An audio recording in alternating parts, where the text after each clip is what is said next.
Welcome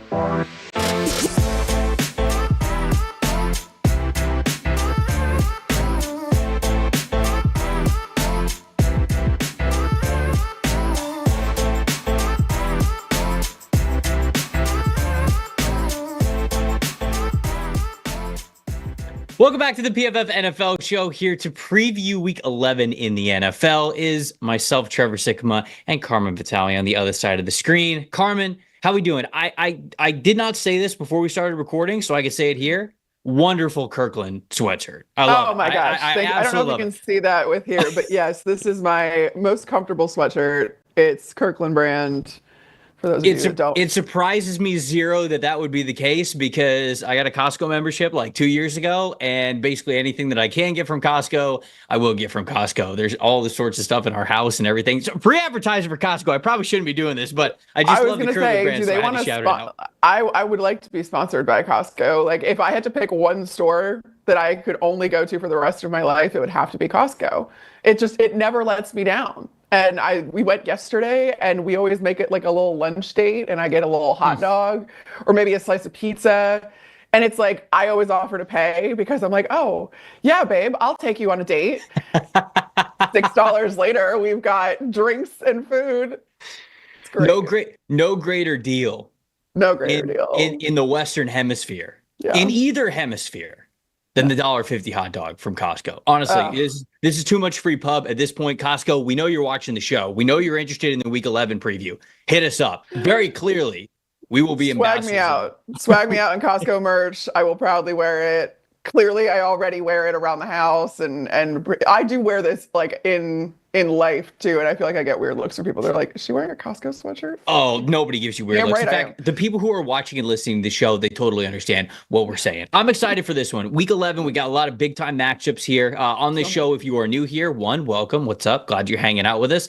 Two, what we'll do is we'll take you through every single game that we have in the Week 11 slate. We got 4 teams that are on a bye week, so 2 less games than we normally have, but it's still a really great schedule when it comes to some division races, some playoff races, and just some overall really big matchups with some star players. We're going to break down the matchup that we believe matters most from each of these, and then we're going to give you a plus factor as well. We're going to be doing all those things because this show is powered by Pro Football Focus, and you can get yourself some premium statistics from Pro Football Focus as well by going to pff.com and subscribe.pff.com to get that PFF Plus sub. You can follow along on the show. You can do your own previews, and you can get it on the comment section in the chat as we're doing this live. We like to go back and forth with people who are in the chat, but also it's so much more than that. It's the fantasy draft tools, it's the mock draft simulator, it's the free agency tools, it's everything. We got you year round, the PFF Plus subscription. If you don't have one, go get one.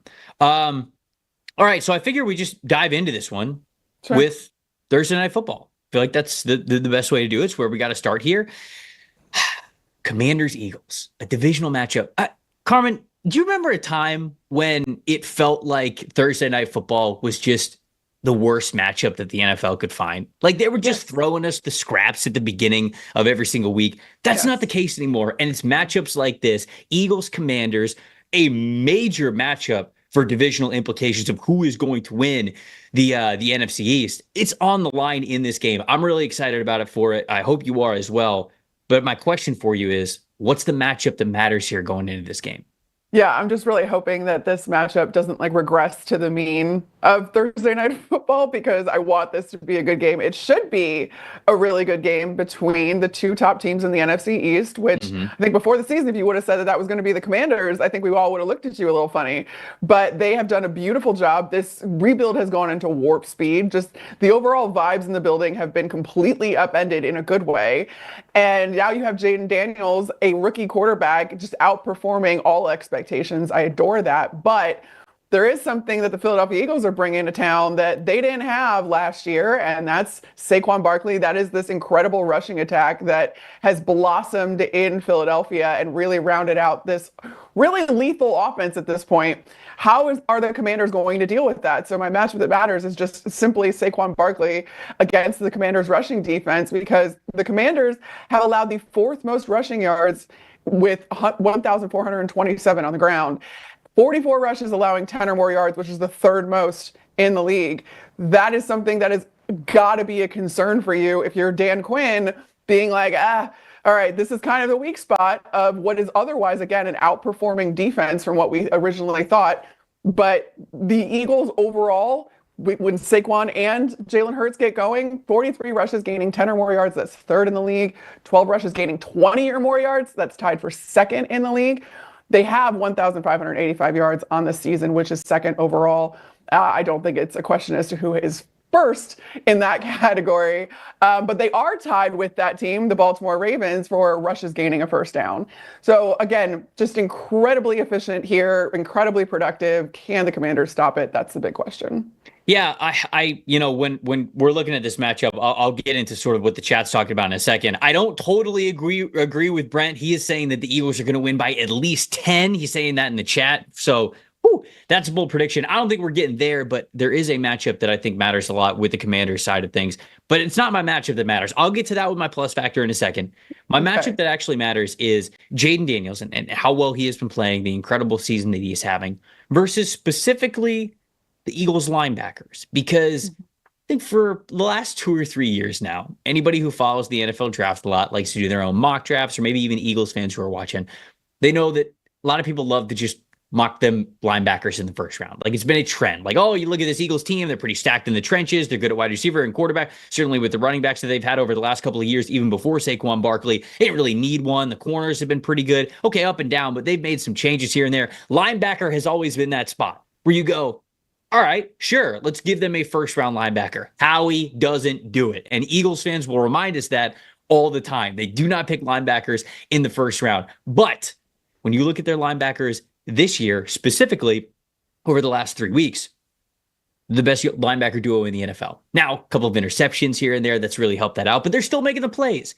It's Nakobe Dean and it's Zach Bond. Those two guys are playing very, very well. Bond, over the last 3 weeks, 93.1 overall grade. Nakobe Dean, 91.6 overall grade. Those guys are playing so well next to each other at the linebacker level, and how they deal with Jaden Daniels is going to mean a lot, because we've talked about this before on this show. A big part of what Jaden Daniels is doing right now that is so different and really taking the league by storm is we knew that he was athletic, but he wasn't really athletic in terms of running to throw at the college level. He has been this year, but they've got the speed and the pass rush ability. I think in the pass rush experience with Nakobe Dean and Zach Bond. With Dean, it's more of a traditional sort of linebackers blitzing up the middle. And with Bond, okay, he used to be an edge rusher. Now he's an off-ball linebacker. They know how to contain and go after the quarterback in the backfield, especially when he takes off outside of the tackles. That, to me, is the matchup that matters, because those two linebackers are playing so well. And when we went into this season talking about, okay, areas where we think the Eagles are going to succeed, what's going to be their areas of strength, I don't know if linebacker was one that many people were saying. Now it is, and it's come at a beautiful time for them going up against Jaden Daniels and the Commanders. So to me, those two linebackers are a big-time matchup that matters versus Jaden Daniels. But who's your plus factor here in this game? Yeah, you can't say enough about Zach Bond. Or, I mean, I think Eagles fans are just relieved that Nakobe Dean is ending up being the player that they hoped he would be, because I think there was some questions there coming into the season as to how effective he was really going to be and if his pedigree kind of preceded him. But plus factor here is Washington's deep ball defense, because I talked about Philadelphia's rushing attack. But what Jalen Hurts is also doing extraordinarily well is throwing the ball deep. He's got 7 touchdowns on throws of 20 or more yards. That's the most in the league right now. He's got 10 big-time throws. That's tied for 11th. He's got 474 yards on such throws. That's 9th. So he's right in and around the top 10, if not leading the league in some major metrics when throwing the ball down the field. And again, when you combine that with the fact that you can't sell out on the coverage, given that you've got this rushing attack to contend with, it really stresses the defense and has them have to defend the whole field. It's really, like I said, it's kind of a lethal offensive attack in general in Philadelphia right now, and it's going to be pretty hard to contend with. Again, understanding that the Commanders' defense is a lot better than we all expected it to be coming into the season. Yeah, mine kind of plays off of what you said there, so I'm glad that I went to you first so I can echo it a little bit. My plus factor would have been Marshawn Lattimore, right? The Commanders trade for Marshawn Lattimore right before the deadline. It's been announced that he's still dealing with that hamstring injury. It was not, in fact, a Devontae Adams hamstring injury. Wait, what do you mean? What do you mean? What did I say? He was no. The hamstring injury. Devontae Adams had a hamstring injury when he was still on the Raiders, and then we played the Jets the very next season. I was worried that. No. It was not a Devontae Adams hamstring injury. Yes, it was a real hamstring. Yes, it is very clearly a real hamstring injury. I get it now. I say so many names and sometimes I freak myself out that I say the wrong one here on the show, but you are totally right. That was a perfect reference that you nailed there. Marshawn Lattimore, if this game was on Sunday, I think there's a better chance that he would have played. They kind of wanted to leave it open, but him not practicing a couple days in a row now, obviously he's going to be out for an early Thursday night football game, especially against a team that, as Brent said in the chat, and a reason why I think Brent said that he thinks the Eagles are going to win by 10, Eagles like to throw it deep. And when you have a guy that's limited at all whatsoever in the secondary against a player like A.J. Brown, well, that's just not a recipe that you want to throw out there in your secondary. Since week 6, which is when A.J. Brown has come back and he has been absolutely dominant, 10 pass plays of 20 yards or more, fourth in the NFL, sort of echoing again what you said, and then 5 touchdowns on such passes. That's first in the NFL. The Commanders, over the last month, 39.1 coverage grade on passes of 20 or more yards. I think that is a big reason why you go out and get a guy like Marshawn Lattimore, who they wish they had in this game. So my plus factor, thought it was going to be Marshawn Lattimore. I guess it's kind of an A.J. Brown, but in reality, it's more of a who covers A.J. Brown, because the Eagles don't do it a ton.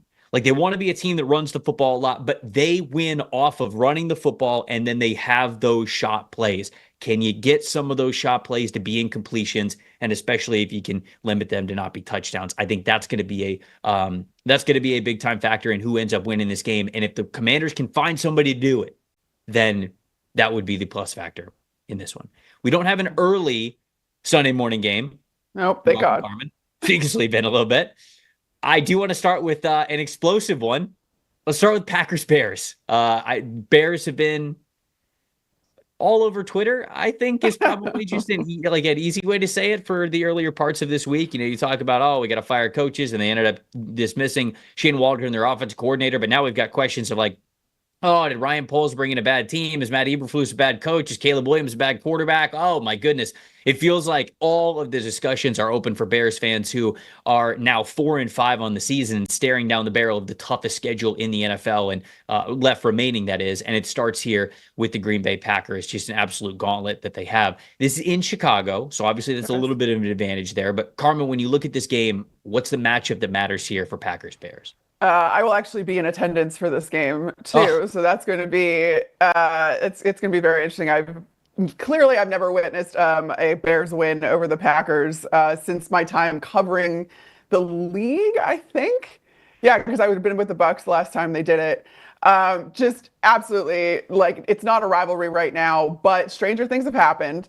My matchup that matters is a little bit of an offshoot. I'm probably cheating on this, but it's Thomas Brown, their new offensive coordinator and offensive play caller, versus the odds, because usually this doesn't end up working out, but in the immediate, there could be some juice. There could be a spark. We've heard Cole Kmet, the tight end, who has been completely absent from this offense since the bye week, talk about how he thinks that Thomas Brown can bring a spark. The way that some of the veteran leadership on this offense is talking about Thomas Brown. He also comes from this Sean McVay tree. He worked under Sean McVay in Los Angeles for the Rams. He was their running backs coach there. Went to Carolina last year. This is a deja vu situation for him. Had to take over play calling duties from Frank Reich when he was fired in Carolina. It didn't go so well then, but there's not a whole lot you can do, especially when you come in at this point in the season. And even with the Bears now, your playbook is the playbook. The system is the system. You cannot change that at this point in the season. What you can do is try to be a little bit more intentional with your game plans, or trying to get the ball into the hands of your playmakers and work within what's already been installed. And you need to see if Thomas Brown can do that, if he understands this personnel a little bit more than Luke Getsy did, or Luke Getsy. Well, that was the other coordinator they fired. I mean, they're hoping he understands it a little bit better than Luke Getsy did. A little bit better than Shane Waldron. And what we're really looking for, what at least I'm really looking for here, is to see that short to intermediate passing game get going, get Caleb Williams into a rhythm. His passing splits this season on throws of 9 yards or less. He has an 81.7 PFF grade, just 3 turnover-worthy plays, 4 touchdowns, 1 interception. He's got 1,092, over 1,000 yards just on those types of plays alone. Intermediate, it's pretty good too, 10 to 19 yards. He only has 1 turnover-worthy play on throws of 10 to 19 yards. It's when you get to those 20 or more yard throws, those throws down the field, those home run balls that Caleb Williams wants to throw, especially given how much the Bears have been behind, especially since their bye week. He wants to get those chunk plays. It's just not there. He's just not accurate. 5 turnover-worthy plays on those types of throws. He does have 2 touchdowns on them, but 4 interceptions. So this is something that clearly you need to coach him up to take the stuff underneath, to utilize your players like your running backs and your tight ends kind of in those short to intermediate routes, in those routes over the field. The Bears just haven't really been throwing it over, like they haven't been utilizing the middle of the field at all. It's been just really discombobulated in Chicago. I could go on and on about how much this offense is not working. I do expect to see a little bit more creativity out of Thomas Brown as well, see if he can infuse this offense with a little bit more motion in particular.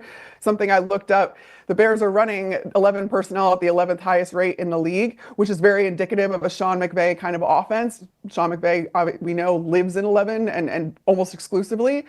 But what the Bears don't do that the Rams do is they don't use motion. They have the 3rd fewest motion snaps of any team this year. And if you're going to live in one personnel over the other, you need to mix it up. You need to put some of that window dressing on it.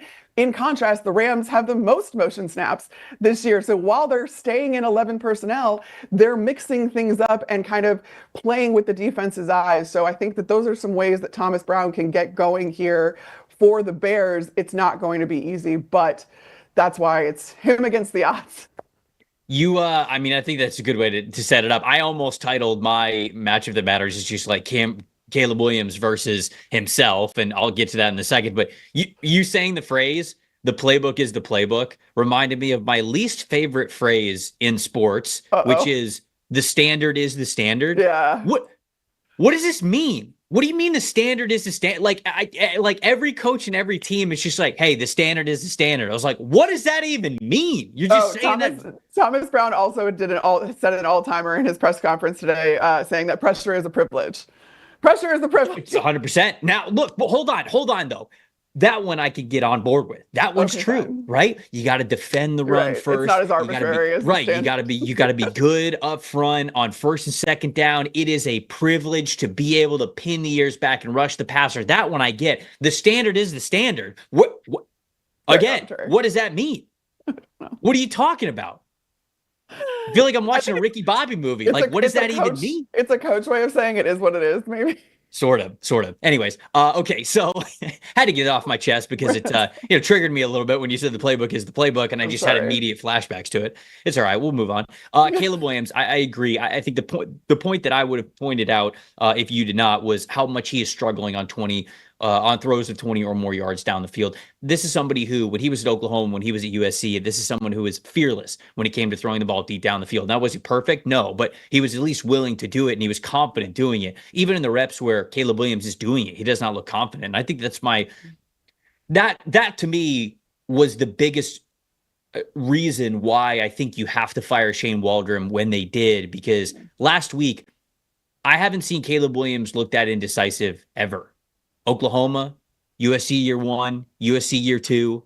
He's never been that indecisive. No. There were plays, and I know some people are pointing out like, his offensive lineman wasn't helping him up when he got hit. There were definitely a couple of plays where that happened, and that's not a good look. But throughout the totality of the game, there were plenty of plays where the offensive linemen were still helping him up. It's not like they were abandoning him like he was Adam Sandler in The Longest Yard, and they just wanted to see him get killed out there. It wasn't quite to that level.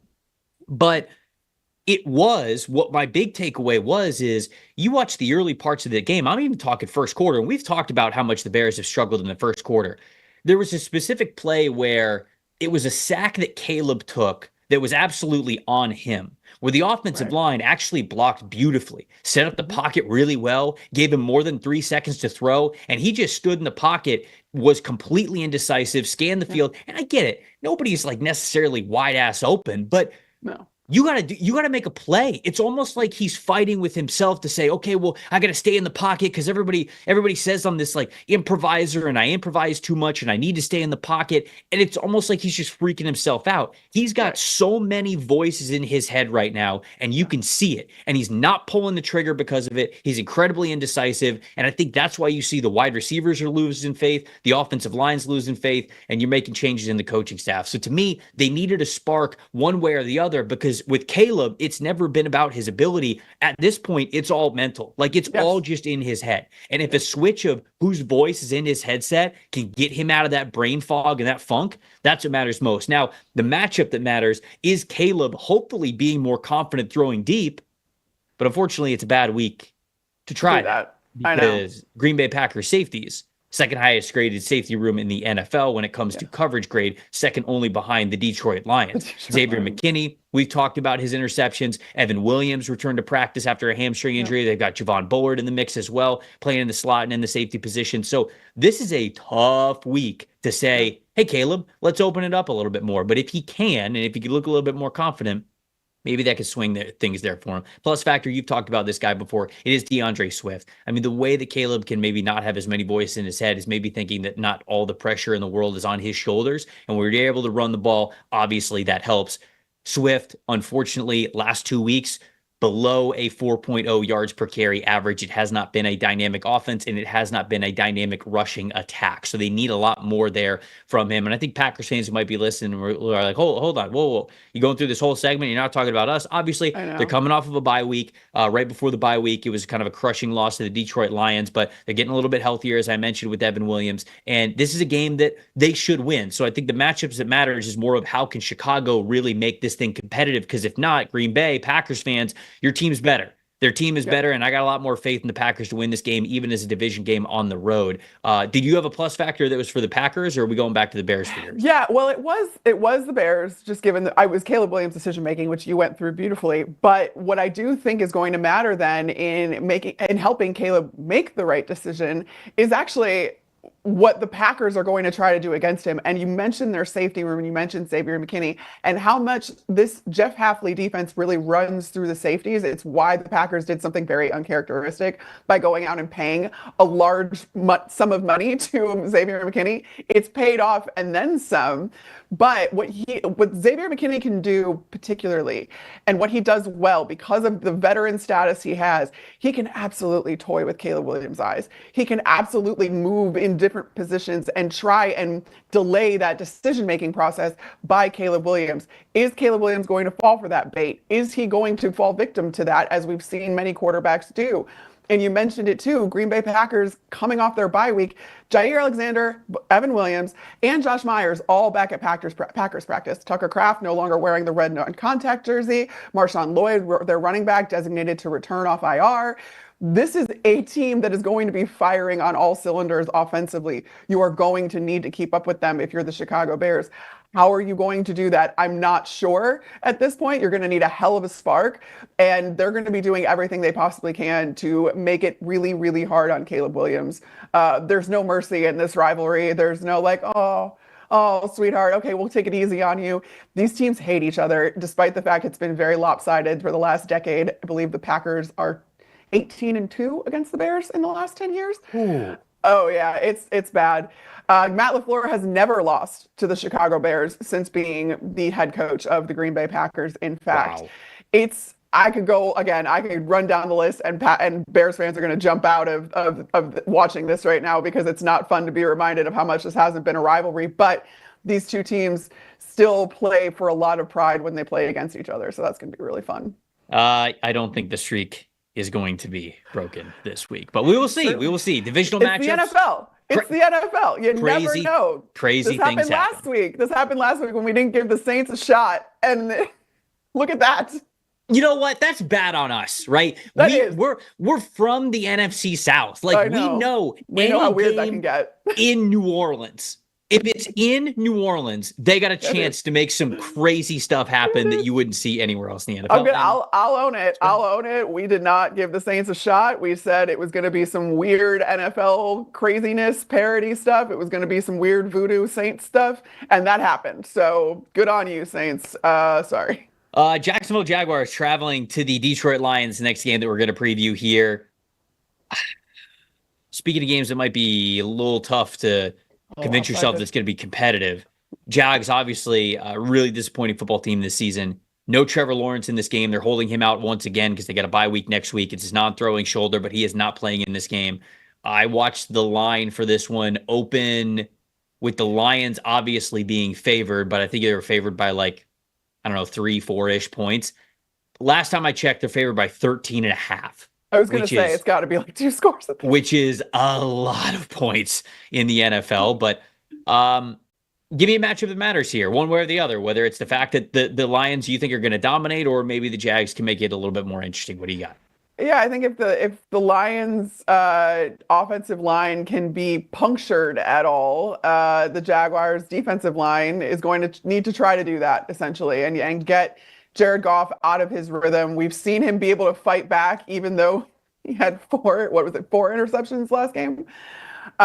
This is something that this team, the Lions are the most resilient team in the league. They have the best belief in themselves. The vibes are through the roof. Dan Campbell is a coach of the year candidate. They're never out of it. But if you can affect the line and therefore affect Jared Goff, you can make him make some of those mistakes and then hopefully capitalize on them to the point where the Lions can't catch up. I think that's kind of the only strategy or the only hope here for the Jacksonville Jaguars, who are without Trevor Lawrence. And therefore, I am questioning how many points they can put on the board to keep pace with these guys. In order to do that, you got to stay on the field as the Jaguars offense. But then when you are on defense, just try to affect that line. It's hard to do when that line is so good. Right. 70 pressures allowed in pass protection. That's the 4th fewest. They've got the best PFF grade overall, 82.3.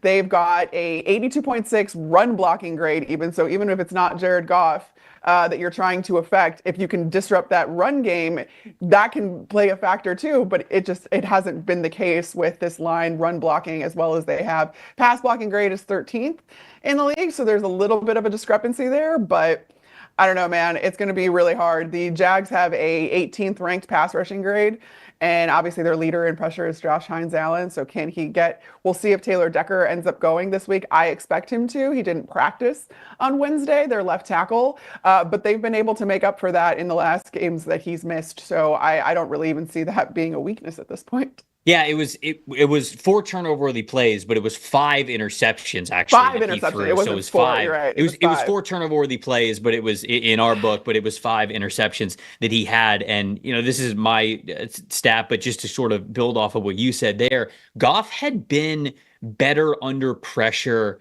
certainly at the beginning of the season and at points in last season as well. But really over the last month, he's tied once again for the NFL lead in turnover-worthy plays when pressured. So he's kind of reverting back a little bit here. Now, like you said, the Lions don't let him get pressured a ton. They're one of the best offensive lines in the NFL. And so that's obviously to their advantage. But the way that Goff's been playing over the last month, if you pressure him, he's been putting the ball in harm's way. So he's regressed a little bit in that area. So obviously that's an area where, okay, if the Jags can have success, maybe they have a chance here. I think the Jags' run defense against the Lions running backs also means a lot, because I think the Lions probably feel that Goff's been struggling a little bit, certainly coming off a 5 interception game. And not that they're not going to trust him. They'll still throw the ball plenty on this offense. But let's face it, they're better than Jacksonville. Now, they're not going to disrespect Jacksonville and take it easy on them. I don't think that a Dan Campbell team is going to do that. But if they can win by just running the ball, you better believe they're going to win by just running the ball. So how the Jags fare in run defense, I think, means a lot in this one. When you look at their run defense as a team, 12th in EPA per rush allowed, which is not bad, but 23rd in total rushing yards allowed, 6th most rushing touchdowns allowed, 5th most rushes of 10 yards or more allowed. So it's not great, especially when you're going up against Jahmyr Gibbs and David Montgomery, which is the only running back duo in the league with 500 rushing yards apiece heading into week 11. So, Like I said, if if the Lions can have a game where Jared Goff goes 17 for 19 throwing, they're going to do it. And unfortunately, I think the script kind of lines up that way for Jacksonville. Yeah. So it's got to be one of their better run defense games that they have had so far this season. I'll just keep going and stay on the Lions side of things with my plus factor here. And that is sort of Zadarius Smith getting input into this lineup. What does this pass rush look like? They've been able to come on a little bit, certainly over the last couple of weeks, and sort of recoup losing Aiden Hutchinson. Not that you could replace him in any way, shape, or form, but it was going to be interesting how they evolved their defensive line strategy, because it was so much around setting up Hutchinson to win. And when I say that, I don't take anything away from Hutchinson. They were doing it, and they were smart to do it that way because he was on like a historic pace, and he was rewarding them because of how dominant he was one-on-one, winning with a high pass rush win rate. I think the pass rush win rate was like between 40 and 50%, which is just insane for a season, even for as many games as he played. What was the pass rush plan going to look like as a team without him? And adding Zadarius Smith in there, I think it allows them to stay more multiple. I don't think that they're going to put Zadarius Smith just in that Aiden Hutchinson role. I think they're going to get more multiple. They've started to blitz a little bit more since Hutchinson has been down. So they're going to get a little bit more diverse with how they attack the passer. So in a game where I think they should handle things in a win-loss perspective, for me, the takeaway is going to be, what's this front look like? Well, how are they continuing to evolve their strategy here? And I just did want to shout out noted Michigan man Dave Salfaro, who does a lot of our research, made sure to put in the notes, Hutchinson could come back for the Super Bowl. Good. I wouldn't bet against him. I wouldn't bet against him. That's all I'm saying. So who's your plus factor in this game? Yeah, it goes along with that, because I am very interested to see how Zadarius Smith affects the pass rush, given how when Aiden Hutchinson was in, so much of the defensive strategy, especially up front, was figuring out how to isolate one-on-one matchups for Aiden Hutchinson and kind of slide the defensive line and therefore the opposing offensive line one way to kind of get him one-on-one with those guys that he could just dominate, right? In the games that Aiden Hutchinson has not been there for the Detroit Lions, they have involved more guys in their blitz packages. They blitzed more, in fact, because they know that they weren't counting on getting pressure with 4 the way they were with Aiden Hutchinson in the lineup.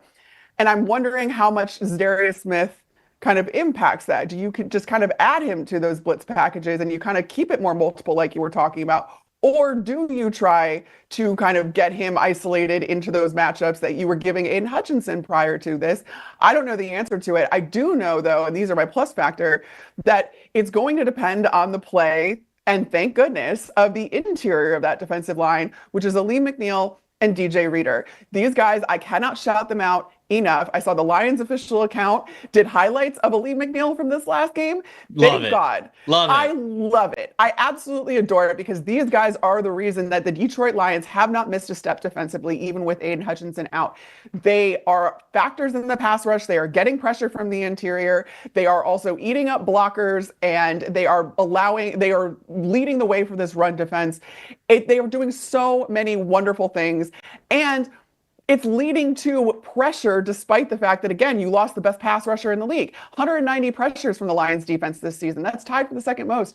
130 quarterback hurries. That's second most in the league. They're 7th in EPA per play against, only 16 touchdowns allowed. That's the 5th fewest overall for this defense. And again, that goes back to even, the best safety tandem in the league in Brian Branch and Kirby Joseph too, that you can kind of rely on those guys on the back level. But it starts up front in Aaron Glenn's defense, and I cannot shout out DJ Reader and Aleem McNeill enough. That DJ Reader pickup in free agency this year, I know Louis Anarumo personally, told me that how mad he was that DJ Reader was no longer on the Cincinnati Bengals and how much he was going to miss him. And clearly this is why. So there was a tremendous pickup by Brad Holmes, the Detroit Lions, playing alongside Aleem McNeill. I want to go on and on about them because they deserve it. So what you're saying is you're not betting on the Mac Jones revival game this week. We'll wait till next week for the Mac Jones revival game. How insane would that be if, after pulling these wins out, even when they're down and whatever, that it's the Mac Jones-led Jacksonville Jaguars that dooms the Lions in their second loss of the season. Hometown hero. Now playing for his hometown team with the Jacksonville Jaguars. Hey, he is Florida man through and through. So. 100% he is. I don't think it's going to help him this week, but he is. Raiders Dolphins is the next one that I want to hit, Gardner Minshew announces the starting quarterback. Antonio Pierce said that he gives them the best chance to win football game. Will they win the football game here against the Miami Dolphins? I'll start with this one because I was really impressed with how the Dolphins played on Monday Night Football. I really thought that it was kind of easy money for the Rams last week. Like, I thought, okay, you got Steve Avila coming back, you got Jonah Jackson coming back, you got Joe Noteboom out there. All right, Joe Noteboom's been a little up and down, but still, the projected offensive line that you wanted, or most of them, are still out there. You got Puka Nacua back now. The offense has been rolling. You had a massive win in overtime against the Seattle Seahawks. Like, it felt like the Rams were becoming that darling team. And then they ran into the Miami Dolphins, who, since Tua has come back, has looked like a competent football team. And I think the reason why the Dolphins were able to win that game is because of how well their defense played, specifically their pass rush, an area of their team that has really been lacking all season long, with Bradley Chubb still getting back from that Achilles injury. I believe it was Achilles injury, maybe an ACL injury. I can't remember which one it was. And then Jalen Phillips sort of miraculously being able to start the season, and then him going down for the year as well. But last week against the Rams, 75.3 pass rush grade as a team for the Miami Dolphins. That was the best single game performance from them as a team. 4 sacks, also the best single game performance. And so Calais Campbell, Chop Robinson, Zach Seiler, those guys were fantastic last week, and they were really able to come together as a group and get into the backfield and finish plays before Matthew Stafford was able to get the ball out of his hands. We know that until he's out on the ground, you really can't count him out, but the Miami Dolphins got him on the ground quite a bit, 4 times to be exact. The Raiders' offensive line, though, presents a pretty interesting test, because I think sometimes throughout the last couple of years, we've been able to talk about the Raiders' offensive line as a big area of weakness for their team, but I want to give them some kudos here. Last 4 weeks for the Las Vegas Raiders, 71.0 team blocking grade. Jackson Powers-Johnson and Jordan Meredith are 2 interior offensive linemen, both graded above an 82, which is really nice to have over a 4-week stretch of time. DJ Glaze and Colt Miller, those guys are playing well as well. And so it's sort of coming together for the Las Vegas Raiders. They've been playing much better up front as a group. Can they neutralize a Dolphins team that's coming off of the best single game performance that they have had up front so far this season? So to me, that's a major matchup that matters in this one, because, all right, you can probably favor the Dolphins a little bit no matter what, given the potency of their offense now that Tua is back. But if that defense can't get after the Raiders, they might be able to still move the ball a little bit, and this one might be closer or maybe even finish in a different way than you might expect. But what about you? What do you have as the matchup that matters here? Well, for very much the same reason as you just said, I'm flipping it around, and it's the Dolphins' offensive line against the Raiders' defensive line, because the Raiders' defensive line, with obviously Max Crosby, is one of the strengths of that team. And can you affect this offensive line in Miami that has had its ups and downs all season? And I think, especially when Tua went down, you looked at this offensive line and you were like, why didn't you do more?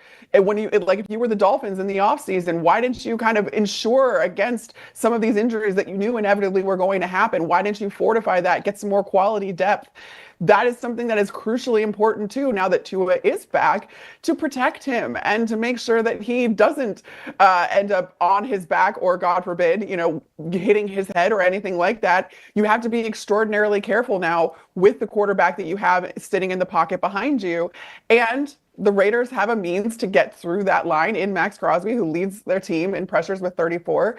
And honestly, the Dolphins' offensive line, grade-wise, is kind of middling. Pass blocking grade, it ranks 18th in the league at a 70.1, 75.5 PFF grade overall, which is 11th. But you really, again, that's kind of the insurance, and that's the engine that's going to make everything go, because if Tua's scared in the pocket, that's not going to bode well for his offensive efficiency, for his offensive productivity, and it's not going to bode well for him as a person either. Right. And he's my plus factor of this one, because, again, things seem to be getting back to normal with the Dolphins offense now that he's out there, right? We saw them get creative with Malik Washington as well. Like Tyreek Hill, he scored a touchdown, but you have to have that big time Tyreek Hill explosion game. I think that's coming at some point. Maybe it'll be this week. Last week, I highlighted Jalen Waddle as my plus factor for them going into that game. And I basically said Jalen Waddle is on pace for career lows in everything: catches, targets, yards, everything. And what happened? They really fed him this past week, especially early on in the game. I think they realized, hey, we got to get this guy a lot more involved. And when we do that, we will be able to unlock Tyreek Hill a little bit. So Tua, he is the engine that makes this go with this offense. And so he's the plus factor for me here. When targeting against single coverage specifically, you're looking at 21 for 38 attempts, those 304 passing yards, those 2 touchdowns, 0 interceptions. He's got the 3 big-time throws and 0 turnover-worthy plays. So he is playing confidently. He really is when he has been out there. He's got to protect himself, obviously. Got to stay healthy. That's the number one thing for Tua, as it is for everybody, really. But since he's been out there over the last couple of weeks, Carmen, it's looked a lot better. And so the Dolphins are no longer this team that you could just say, yeah, they're not having a great year. We should be able to get one up on them, even if you are the Raiders. I think they got a chance in this one because of how they play in the offensive trenches. And then 2, if they can sort of limit the explosive plays from the Dolphins. But we'll see. I think the levees are going to break at some point. I feel like the floodgates are opening, if you will, for the Dolphins offense. We haven't seen that game yet. It's coming. You just don't know when it's going to. Your plus factor here. Yeah, I mean, there's all this discussion, though, about those explosive plays that we know that the Dolphins offense is capable of giving their receivers, in Tyreek Hill, Jalen Waddle, all that. But what I'm most surprised at is that even with Tua back, where have the running backs gone? We have Raheem Mostert, Devon Achane. Miami runs 21 personnel at the second highest rate in the league behind San Francisco, which, again, makes a lot of sense. Mike McDaniel spent a lot of time with Kyle Shanahan, and yet they rank 29th in rushing EPA per play. What is happening here? Why can't it was so effective last year? This was such a robust rushing attack for the Miami Dolphins, which, again, rounds out the offense and really makes the defense have to respect, the rushing attack right in front of them. And then that opens things up on the back end for guys like Tyreek Hill. And it opens things up for those explosive plays for Tua to take those shots. Why haven't we seen that? It's just not balanced at all. I'm kind of at a loss for the reasoning behind it, but I would love to see these guys get going a little bit more, especially if they're on the field anyway. I guess maybe they're helping out the offensive line because you know that you can't always trust them with straight 5-man protections, and you need to include some more guys in that. But good Lord, get these guys going. It was so good and so fun last year. We haven't seen the creativity this year at all out of Mike McDaniel and this offense, regardless of the explosive plays that we were missing when Tua was out. Well, that said, Quentin in the chat, Quentin says he's taking the Dolphins, echoing a lot of the things that you said. He also said, as a Broncos fans, absolutely love Bradley Chubb, not the injuries, of course. I think Bradley Chubb's a phenomenal football player when he's healthy. And there is still a plan for him to come back this season, I believe. I haven't been told otherwise. So I think that is still in the works for them to be able to get Bradley Chubb back. So we will see. I think the Dolphins, again, are coming into form. We will see if that continues to take steps in the right direction this week against the Raiders. Rams Patriots, very different game. Again, I think if we would have been previewing this specific game 10 days ago, we're talking about it like it's going to be a Rams blowout here, but it's in New England. Mm-hmm. New England's coming off a win against the Chicago Bears, and the Rams now coming off a really disappointing loss against the Dolphins. No disrespect to the Dolphins, but it's really how they lost in particular, which brings up my matchup that matters from the game, and that is the Rams offensive line versus the Patriots defensive line. I mentioned this a little bit in the previous game that we were previewing when we were talking about the Dolphins and how they fared against the Rams offensive line, but Jonah Jackson, Steve Avila, Joe Noteboom back in the lineup. Those guys hadn't been back in the lineup since two of them, it was week 1, and the other one, it was week 2. They haven't been here for most of the season. Now they're back in the lineup. The highest blocking grade, Carmen, was a 65.3. Most of the guys on the offensive line for the Rams against the Dolphins was a 60 or below. And again, this is a Dolphins. I don't want to take anything away from them, but this defensive line for Miami hasn't been good most of the year. So now I got to sit here and be like, oh boy, okay, now do I have to have a lot of doubts for the Rams because I was just about to get excited for them. Patriots defensive line against the Bears offensive line. They had 8 sacks last week, 21 pressures. Now I mentioned when we were talking about the Bears, some of that's on Caleb Williams. Sometimes not all sacks are against an offensive line. Sometimes they can be a quarterback stat. But this is shaping up to be a little bit more of a strength and weakness matchup than we thought that it was going to be. I certainly thought it was going to be 10 days ago, and I think the numbers certainly proved that. So do the Rams have a bounce back performance with their offensive line? I think they will be better than what they were last week.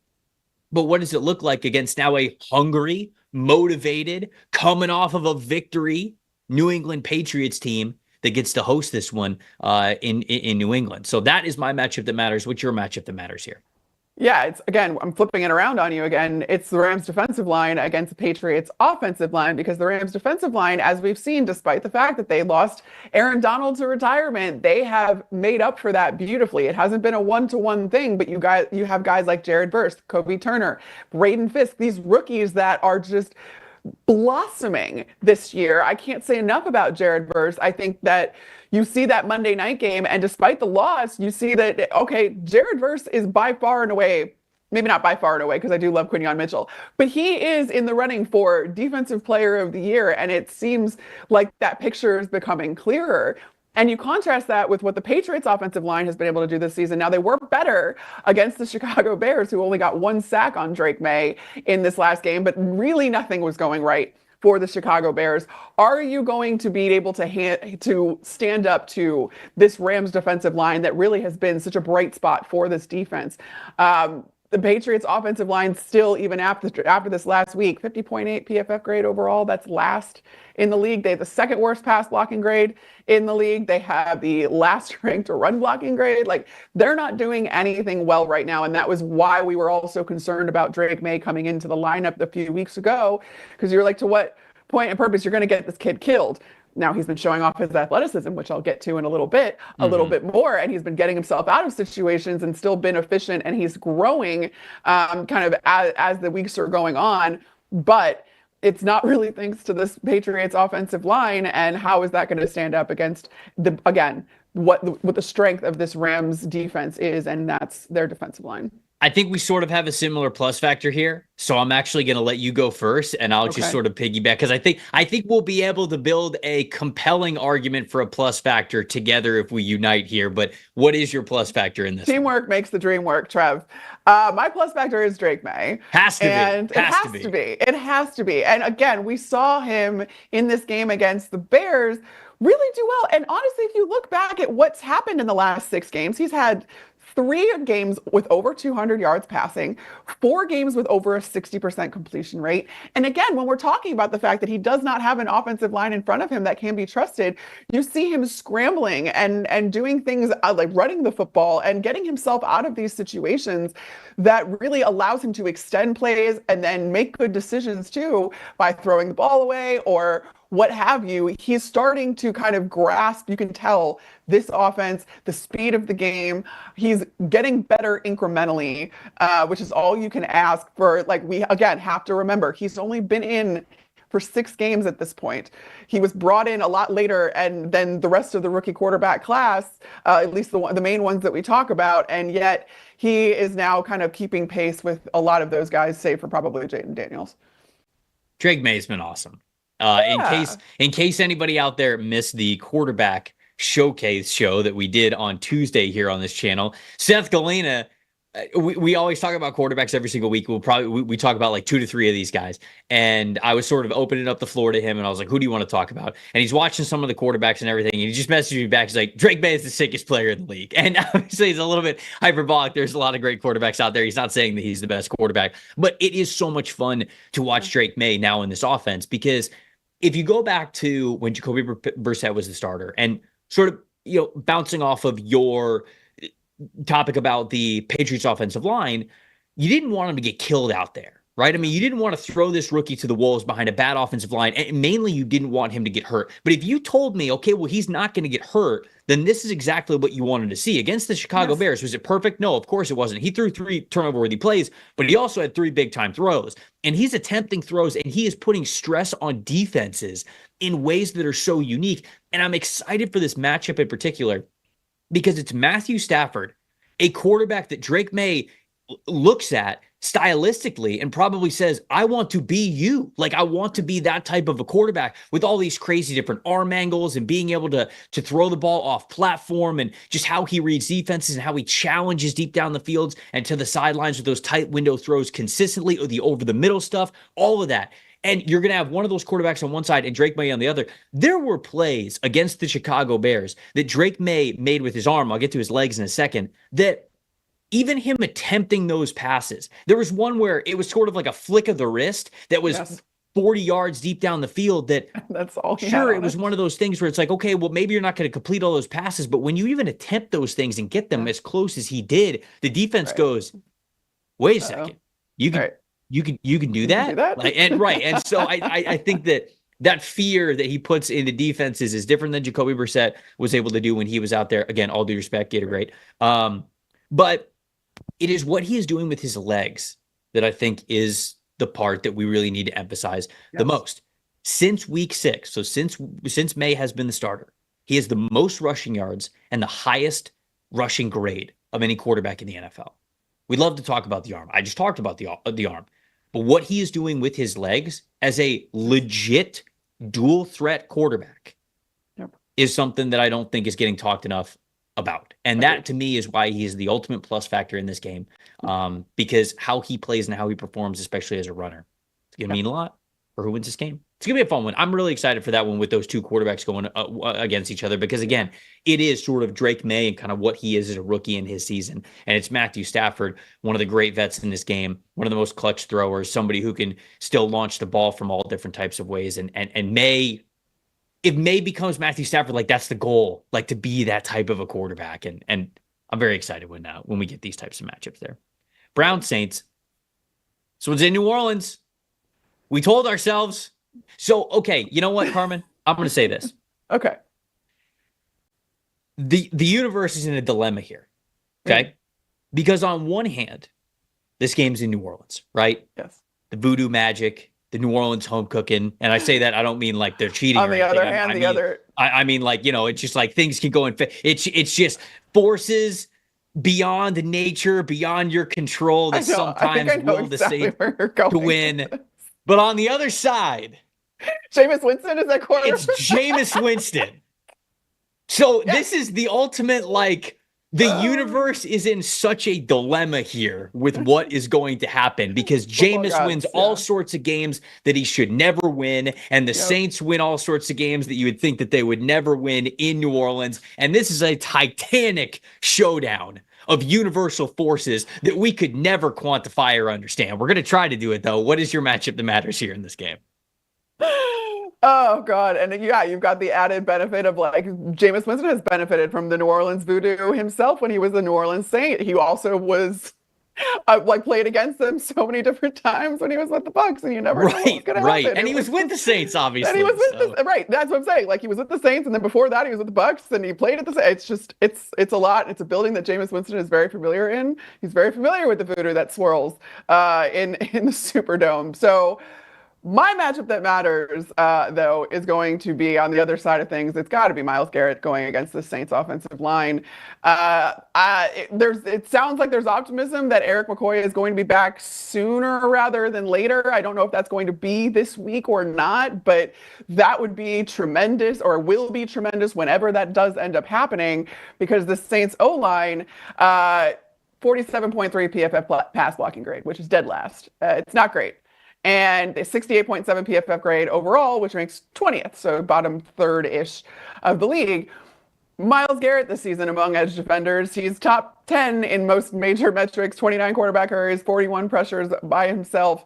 That's something that, you know, this is going to be a huge matchup. You see it right there. Saints tackles versus Myles Garrett. Trevor Penning, who has been wonderful for the Saints this year. I don't want to besmirch the name of Trevor Penning, given the fact that he was, I think a lot of people were out on him after last season, and now he's redeemed himself. He's been better. I don't know if I want to go full redeem. Okay, full redeem. Okay. I don't know if I want to go full redeem, but he had an elite grade last week, and I won't take it away from him. I won't take it away. And if you look at his grades, I feel like from the beginning of the season, when Eric McCoy was in, and when the rest of that Saints offensive line was kind of working together, Trevor Penning really looked like that dude again, and you were like, oh, okay, this is why he was drafted. So you saw the numbers against Myles Garrett versus Saints offensive line, and those tackles in particular. That's going to be, I think, a huge determining factor in how this ends up going for the Saints, and how the voodoo ends up swirling is how much Myles Garrett is going to be effective.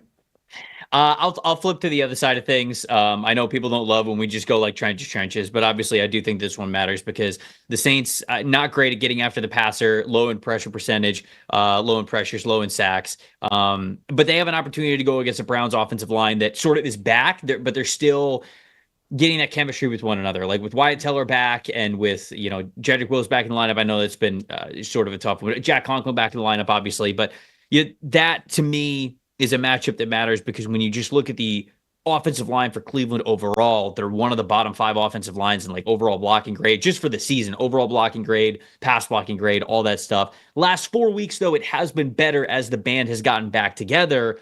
Do they get to come out and sort of like play their best ball yet as a group? I'm really looking forward to seeing that because in theory, it should be a little bit of a get right game here for the Cleveland Browns and their offensive line. We'll see if that can actually be the case. My plus factor is Jameis. I've watched enough Jameis Winston football games to just know that there are some games he's going to win when he really shouldn't. And I'm going to be honest, we don't make predictions here on this show.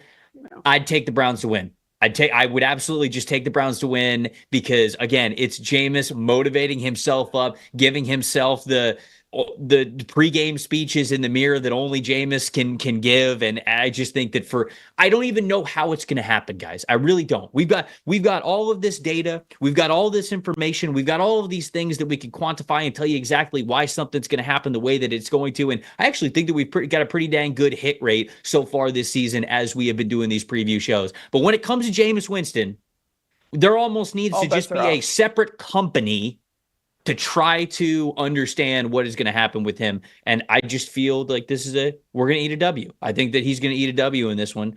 And that's my plus factor. That's what I got. Yeah. Hey, listen, I'm not going to argue there because there is no predicting things with Jameis Winston. And that's why it's so entertaining to watch him. He's one of the most entertaining quarterbacks in the league and has been. And we should know, given all of the games that we've watched, but I'm going to go somebody else on that, somebody on the Saints offense then that can maybe disrupt this a little bit. It's Alvin Kamara, but Alvin Kamara specifically as a receiver because his receiving stats among running backs, 421 receiving yards, which ranks first, 430 yards after the catch, which ranks first, 7 catches gaining 15 or more yards, tied for third. So this is something that, he's just a cheat code when it comes to bailing quarterbacks out and still making it productive. It's not as if a check down to Alvin Kamara is a gain of 5 or 6 yards or whatever, just, to get you a little bit of a positive gain.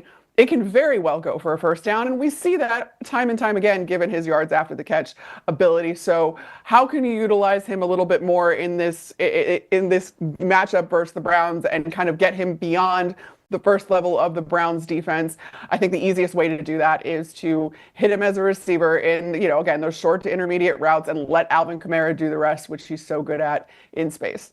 Quentin's in the chat taking the Saints. Mahal saying, love to hear a Winston pregame speech. We're going to get it. Mahal also mentioned that it was a Winston revenge game, which obviously we went over. But I'm scrolling up in the comments here. Jared, you can't lose faith now. Jared comes in here every single week, and we love him for it. And he's boasting about the Commanders because the Commanders are having a great year. He's a Washington Commanders fan, and now he's like, not sure we got a chance against the Eagles tomorrow night, but who knows? Come on, you got to have more faith than that. It's a division game too. These are always wonky as it is. I get it. We got faith. We got faith. This is going to be. I think this is going to be a really good game. I do.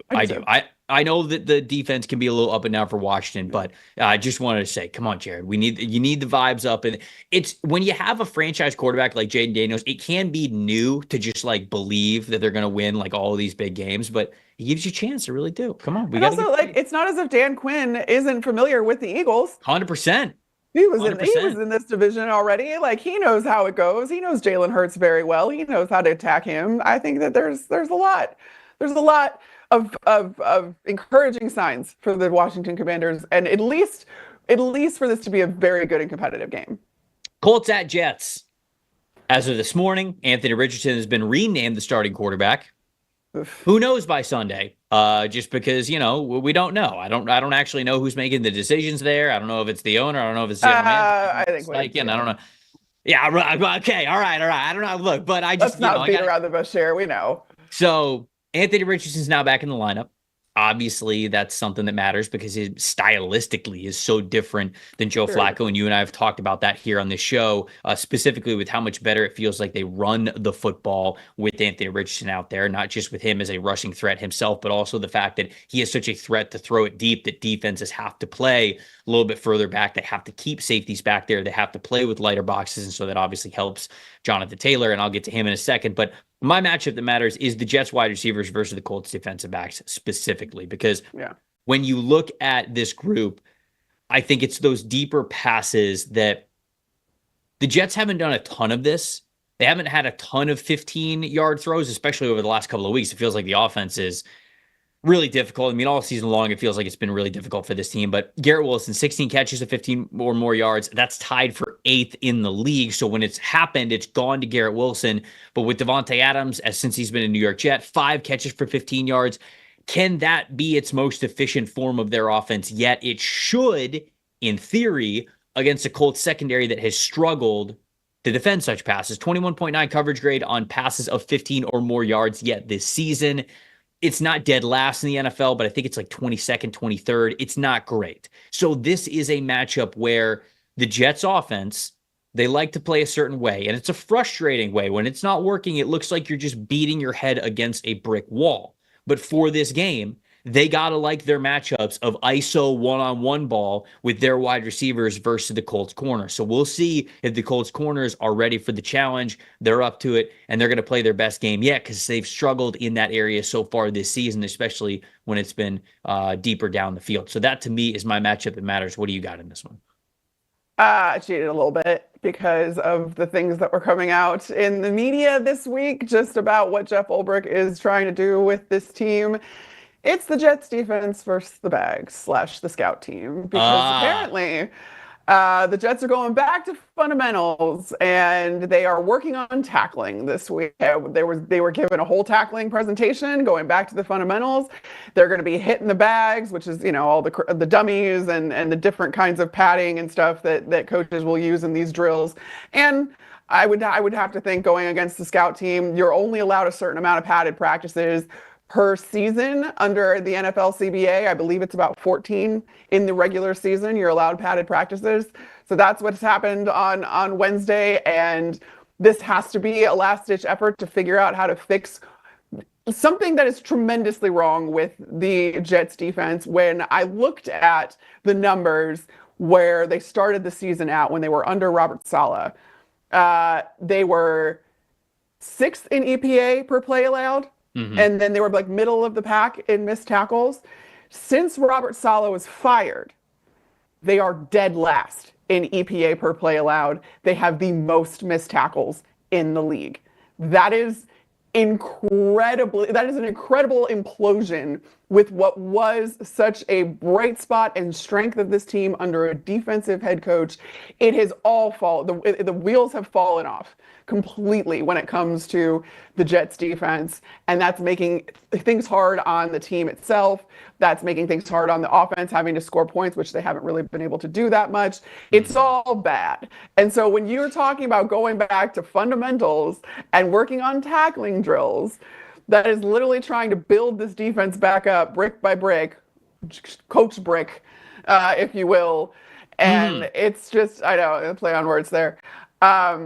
We'll see how it goes, and if the team is bought in enough, and if they have hope enough. I know Aaron Rodgers said that there's still hope, but I tweeted it out right after he said it after the game and they lost. Was that he said the same thing his last year with the Packers, and to his credit, Green Bay then went out and won the next 4 games, I believe it was 3 or 4 games. They basically ran the table until the last game of the season when the Detroit Lions knocked them out of the playoffs out of spite in Lambeau, which I was in attendance for, and it was pretty satisfying, to be honest.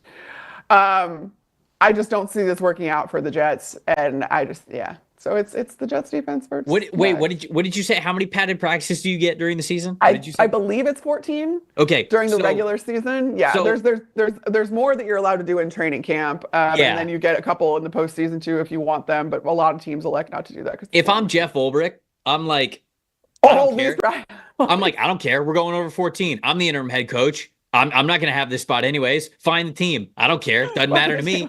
I'm going full Herman Boone. Remember the Titans. We're going to do 2 days until you guys absolutely get it right. Yeah. That's if I was Jeff Ulbrich, that's what I'd be doing. Figured out. They have the second most missed tackles in the NFL this year.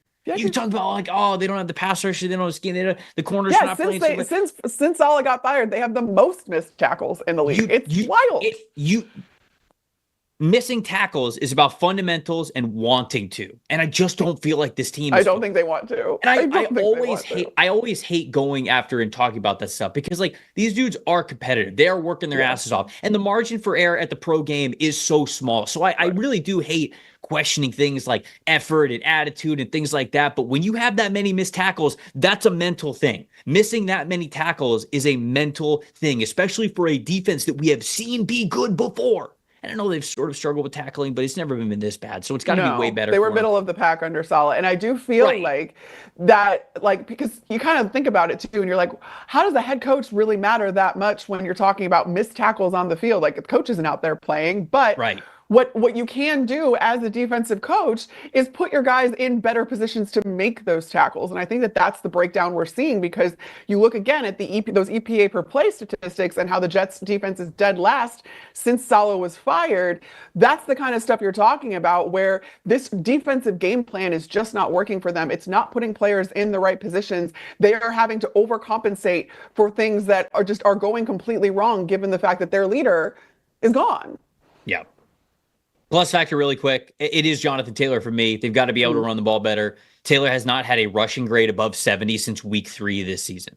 And he had 2, I think, back-to-back, week 2, week 3. He had 2 games in a row where he had a rushing grade above 70. He has not had one since week 3. So with Richardson back, they've been able to run the ball better when Richardson has been in the lineup. That has to be their bread and butter here. That's got to be something that they get back to. And if this team is going to finish the year the way they want to, no doubt about it. I passing game, different styles, all that kind of stuff. They got to run the ball better, and it's got to start this week. What do you got?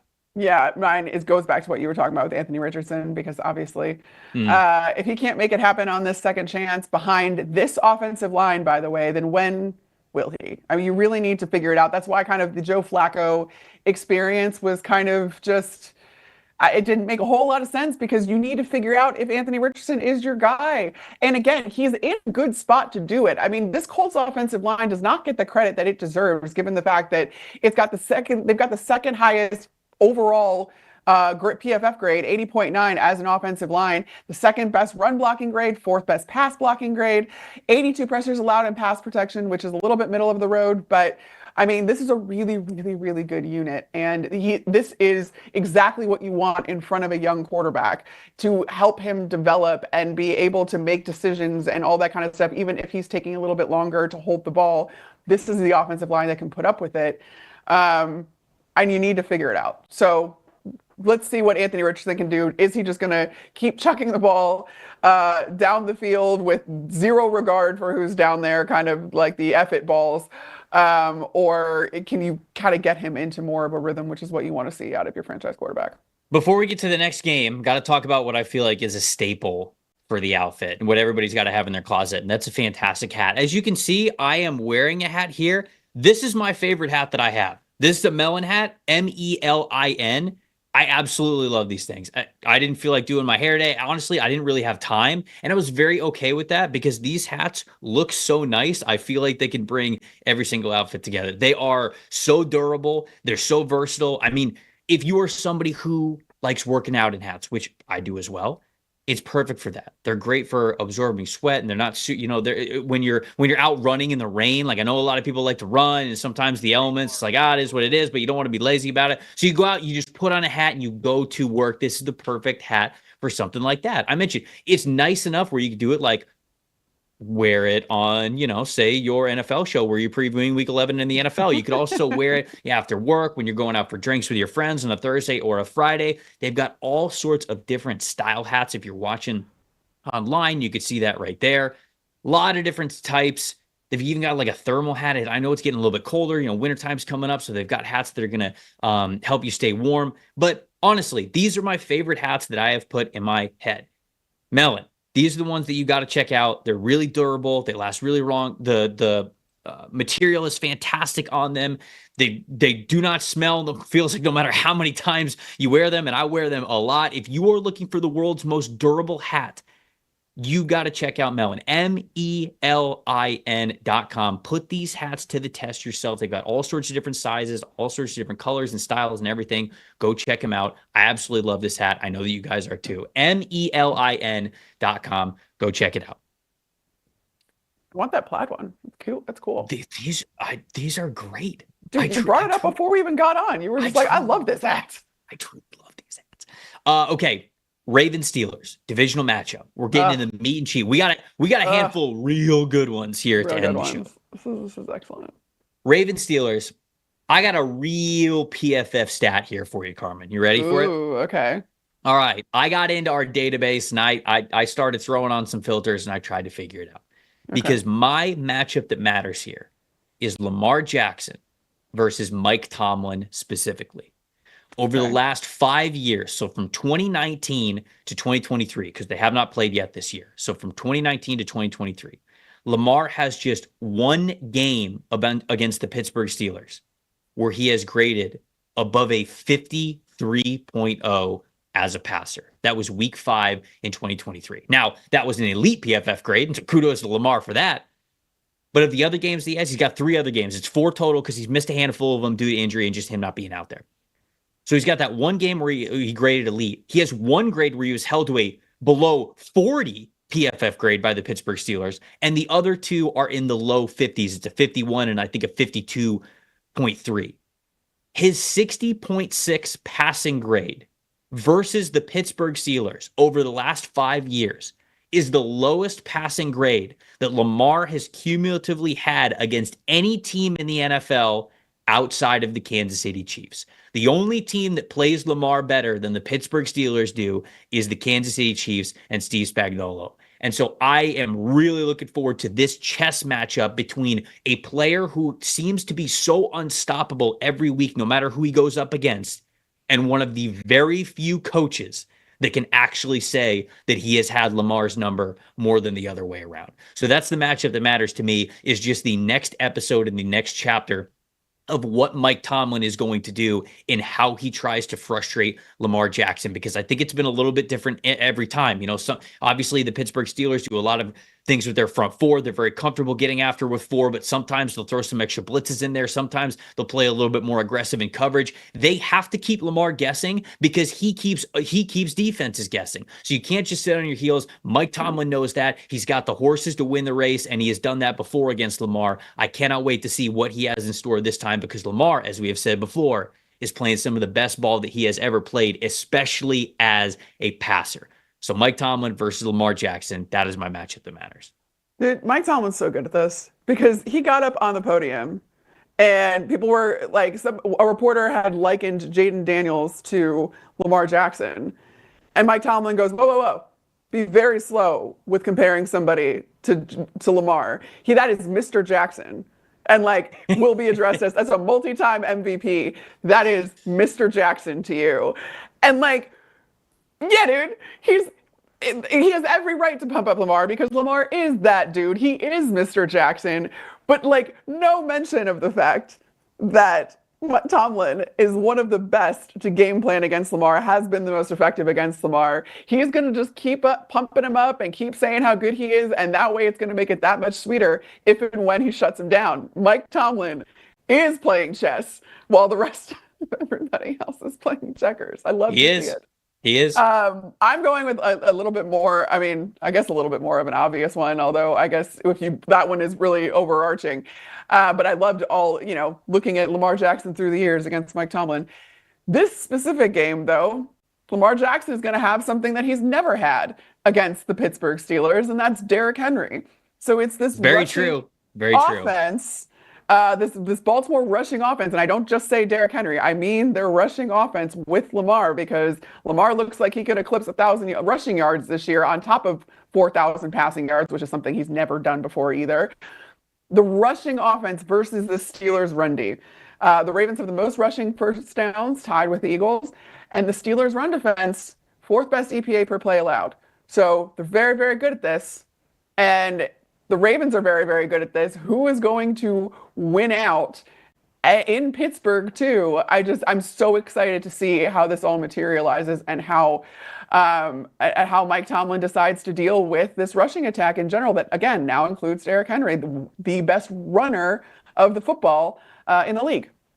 I'll flip to the other side of things because my plus factor is George Pickens because it feels like it has been ever since Russell Wilson was installed into the lineup. Pickens on throws of 20 or more yards. He's got 11 catches, which is first in the league, 370 yards, which is second in the league. And he's going up against a Ravens secondary that in single coverage, they've allowed the 6th most receiving yards in single coverage and the 2nd most catches for a first down. And so that is a strength versus weakness kind of a thing. And we've sort of picked on the Ravens secondary throughout the season, but this is another matchup where Russell Wilson in the moon ball, especially with a guy like George Pickens on the other side of it, is going to matter a lot. So Pickens has been hot since Russ has been installed into the lineup, and this is really what it is. It's a lot of it's kind of like what the Philadelphia Eagles are wanting to do, right? They're a ground and pound type of a team. They want to run the football really well, and then when they pass, they want to take their shot plays deep down the field. It feels like that's what the Pittsburgh Steelers wanted as their offensive identity,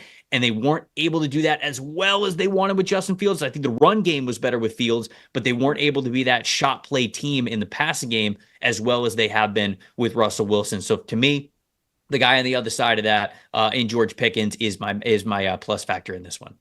Yeah, and I think you also have to factor in Mike Williams into something like that, given the fact that clearly Russell Wilson trusts him right off the bat, and it's warranted with some of those throws to the outside, those long balls. That's exactly the type of player that Mike Williams is, and clearly him and Russ are on that train. But I really want to see if on the other side of things, if Diontae Johnson can get something going against his former team. He's been relatively quiet for the Ravens, and when you think about their passing attack, which has been so incredibly good with Lamar Jackson, like I said, he's on pace for almost 4,000 yards this year, and for all intents and purposes should get it. And just, I mean, his production is wild. We've talked so ad nauseum about how he's playing better football than he did last year, which was his second MVP year. But can Diontae Johnson, facing his former team, kind of get that little spark? He has one catch so far in this Ravens offense. I know like Zay Flowers is going to be kind of a factor, and I think that that's what Diontae Johnson has done, is open things up a little bit for Zay Flowers in the receiving game. But can you kind of target him a little bit more, give him a little bit more of that?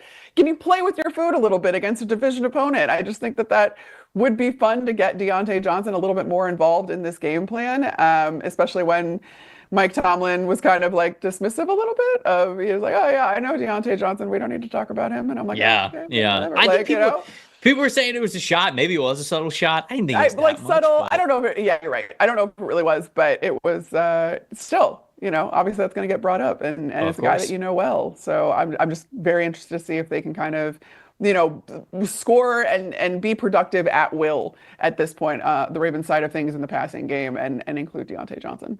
People in the chat asking about the Chiefs-Bills preview and the Bengals-Chargers preview. We're getting there, guys. We're getting there. We're working through the schedule. We're getting there. The next game that we got on the schedule that we do have to talk about, Vikings at Titans.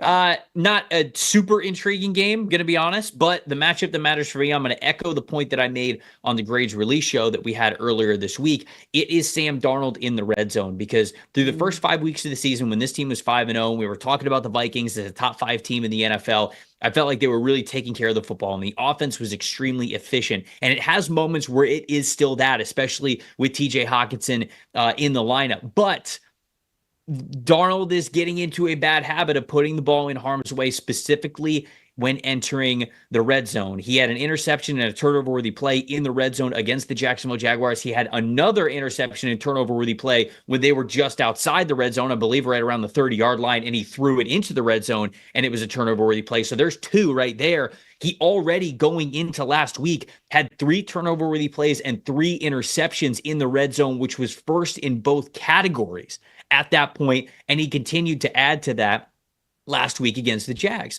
So to me, this is a situation where the Vikings should be better than the Tennessee Titans. Now, that doesn't mean the Tennessee Titans can't win this game. They showed more fight than I thought that they were going to out in LA against the Chargers, and this one's now in Tennessee, so they certainly could be a surprise upset type of a team this week. But for me, it's about, can the Vikings control things a little bit more, and can Sam Darnold reel in those turnover-worthy plays. Specifically, what is his efficiency in the red zone? And I think the Titans got to know that, right? If we know that here talking on this show, you know that the Titans and their defensive coaches are looking at this saying, this guy's put the ball in harm's way when he has gotten into the red zone. It could be a major swing for us. Those could not only be, points off the board in terms of a field goal or a touchdown, but we could then maybe swing that all the way to go get points ourselves. So that's a major emphasis of this game. And the matchup that matters is, can Sam Darnold take care of the football in the red zone? And if they can, I think this will be enough of a Vikings offense and performance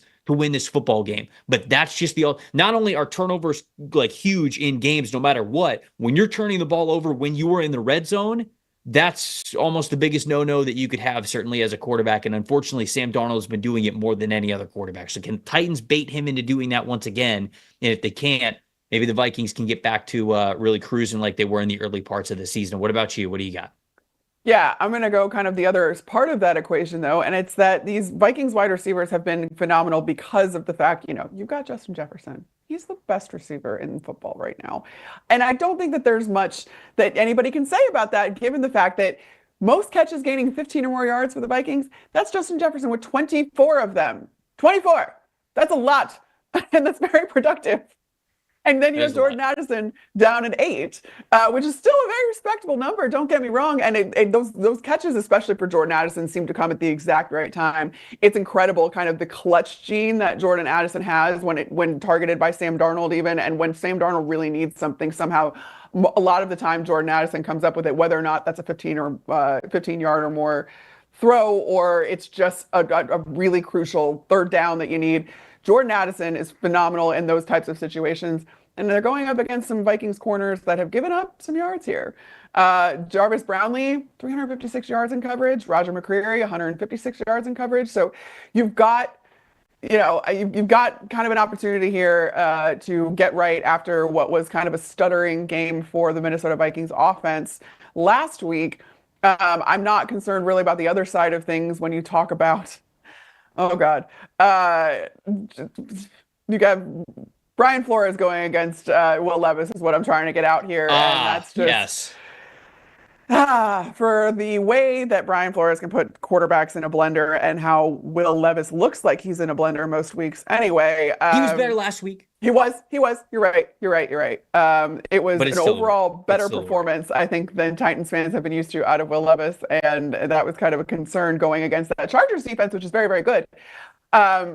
This is going to be, I have to imagine that Brian Flores is going to trot out some crazy stuff here. Yeah, my plus factor, look, you brought up Will Levis, and my plus factor is Calvin Ridley, because right now it was sort of feast or famine with him last week. 76.0 receiving grade against the Chargers, 3 explosive plays.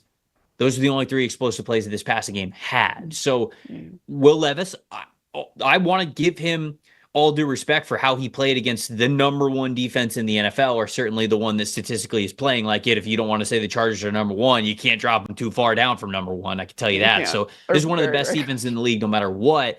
And I thought that Will Levis did a better job of being able to hit some of those explosive plays without really putting the ball in harm's way. And obviously it's a journey for guys like him and Anthony Richardson as well. Just those types of gunslinger quarterbacks is always going to take a little bit of time. Certainly we're seeing Caleb Williams go through that as well. And he's on the hesitancy side of things. And we need to, get him to actually put the ball into harm's way a little bit more, just because that's sort of where he is in his shell. But with Will Levis, if he's not connecting with Calvin Ridley, I don't know who he's connecting with. And so I think that certainly the run game obviously is something that has to get going with the Tennessee Titans. But in the passing game, it's got to go through Calvin Ridley, especially without DeAndre Hopkins on that team anymore. So to me, he's got to be sort of the obvious plus factor here in this game if they're going to keep up with the Vikings. What about you? What do you got? Yeah, actually in the same vein, I think that Tony Pollard has been running the football quite well, honestly, for this Tennessee offense. And that's, again, something that can help out Will Levis, help the offensive production in general.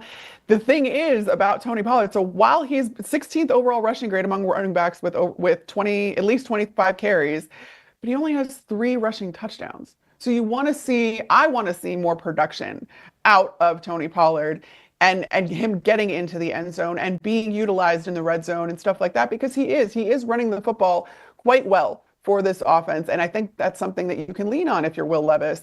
And behind an offensive line that has done some good things and can run block as well in the run blocking area in particular. So I want to see more scoring production out of Tony Pollard. And I think if he can get that could go a long way for the Tennessee Titans this game. Falcons at Broncos. Broncos, I think, having a much better season than a lot of people anticipated. I think Bo Nix is playing well on this team. The offensive line's blocking very well. The defense is one of the surprise stories of just how well they are playing. Don't mean any disrespect by that, but just they're playing at an extremely high level. So when I look at this, though, to me, the big time matchup that matters is Bo Nix, particularly versus a safety that's really good at taking advantage of quarterbacks when they try to test it deep, and that is Jessie Bates. When you look at Bo Nix, what did we talk about with Bo Nix when he was coming into the NFL, right? Didn't like to throw deep, right? He was afraid to throw deep. He was a screen merchant, slant merchant in Oregon's offense. Didn't like to do it. Well, he's been doing it more, certainly over the last, I would say, month and a half. 2 out of the last 3 weeks, Nix has had the most attempts that he has had in a single game this season of 15 or more yards. So he is getting much more comfortable at doing it. And the one game out of that 2 out of 3, which he didn't, was last week's game against the Kansas City Chiefs.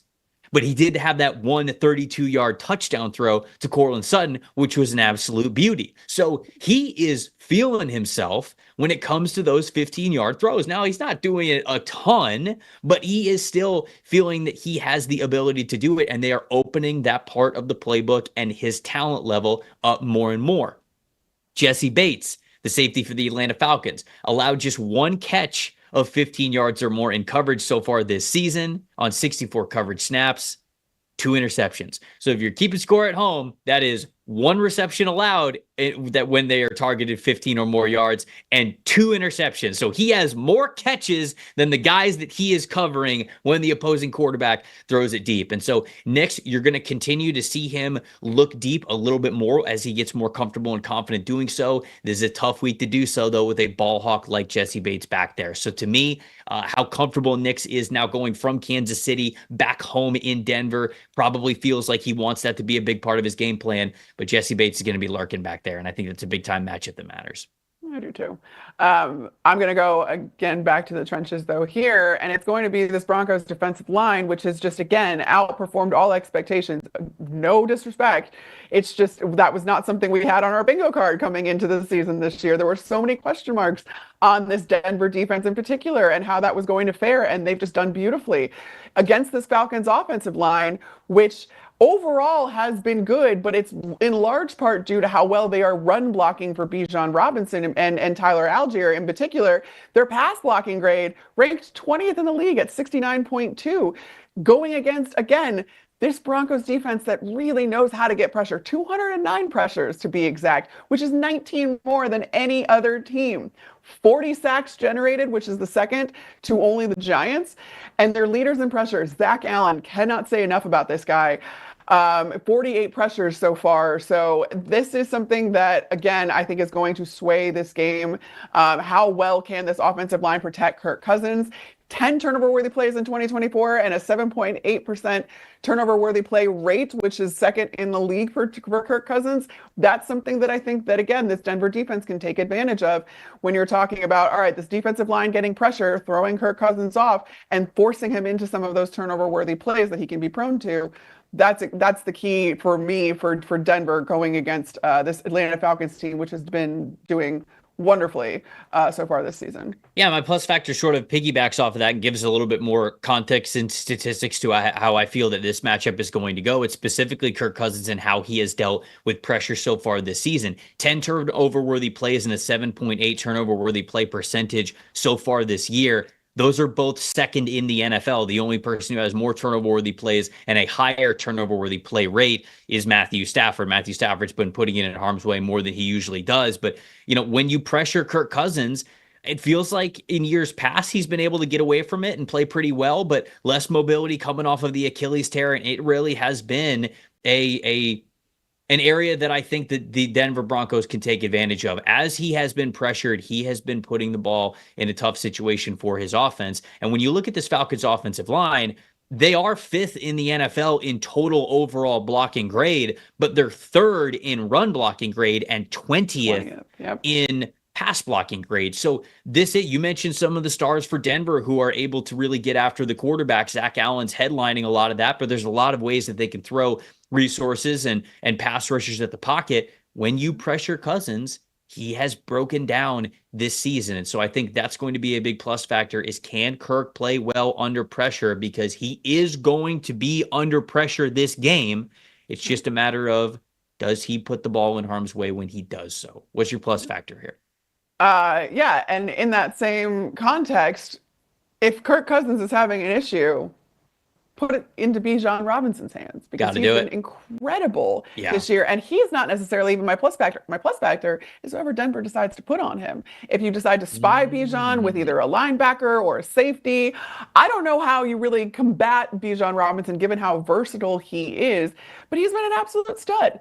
So 155 carries for 748 yards, 6 rushing touchdowns this year, 37 rushes gaining a first down, 36 missed tackles, forced on runs, 14 rushes gaining 10 or more yards. And then you look at his receiving stats, and among running backs, he's got the 3rd most targets, the 3rd most catches, the 2nd most yards after the catch, excuse me.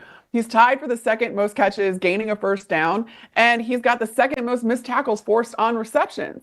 So he's been doing everything for this Atlanta Falcons offense, and that's something you're going to have to contend with, and how you contend with that is going to be very interesting if you're the Denver Broncos defense. So I'm just to see how that goes, and whoever is tasked with that, if he can slow Bijan down, even if it's just in one of the phases, whether it's, preventing him from catching those short passes or from not letting him get going on the ground, that's going to mess with everything on that Atlanta Falcons offense. And so that's got to be your number one priority if you're Denver.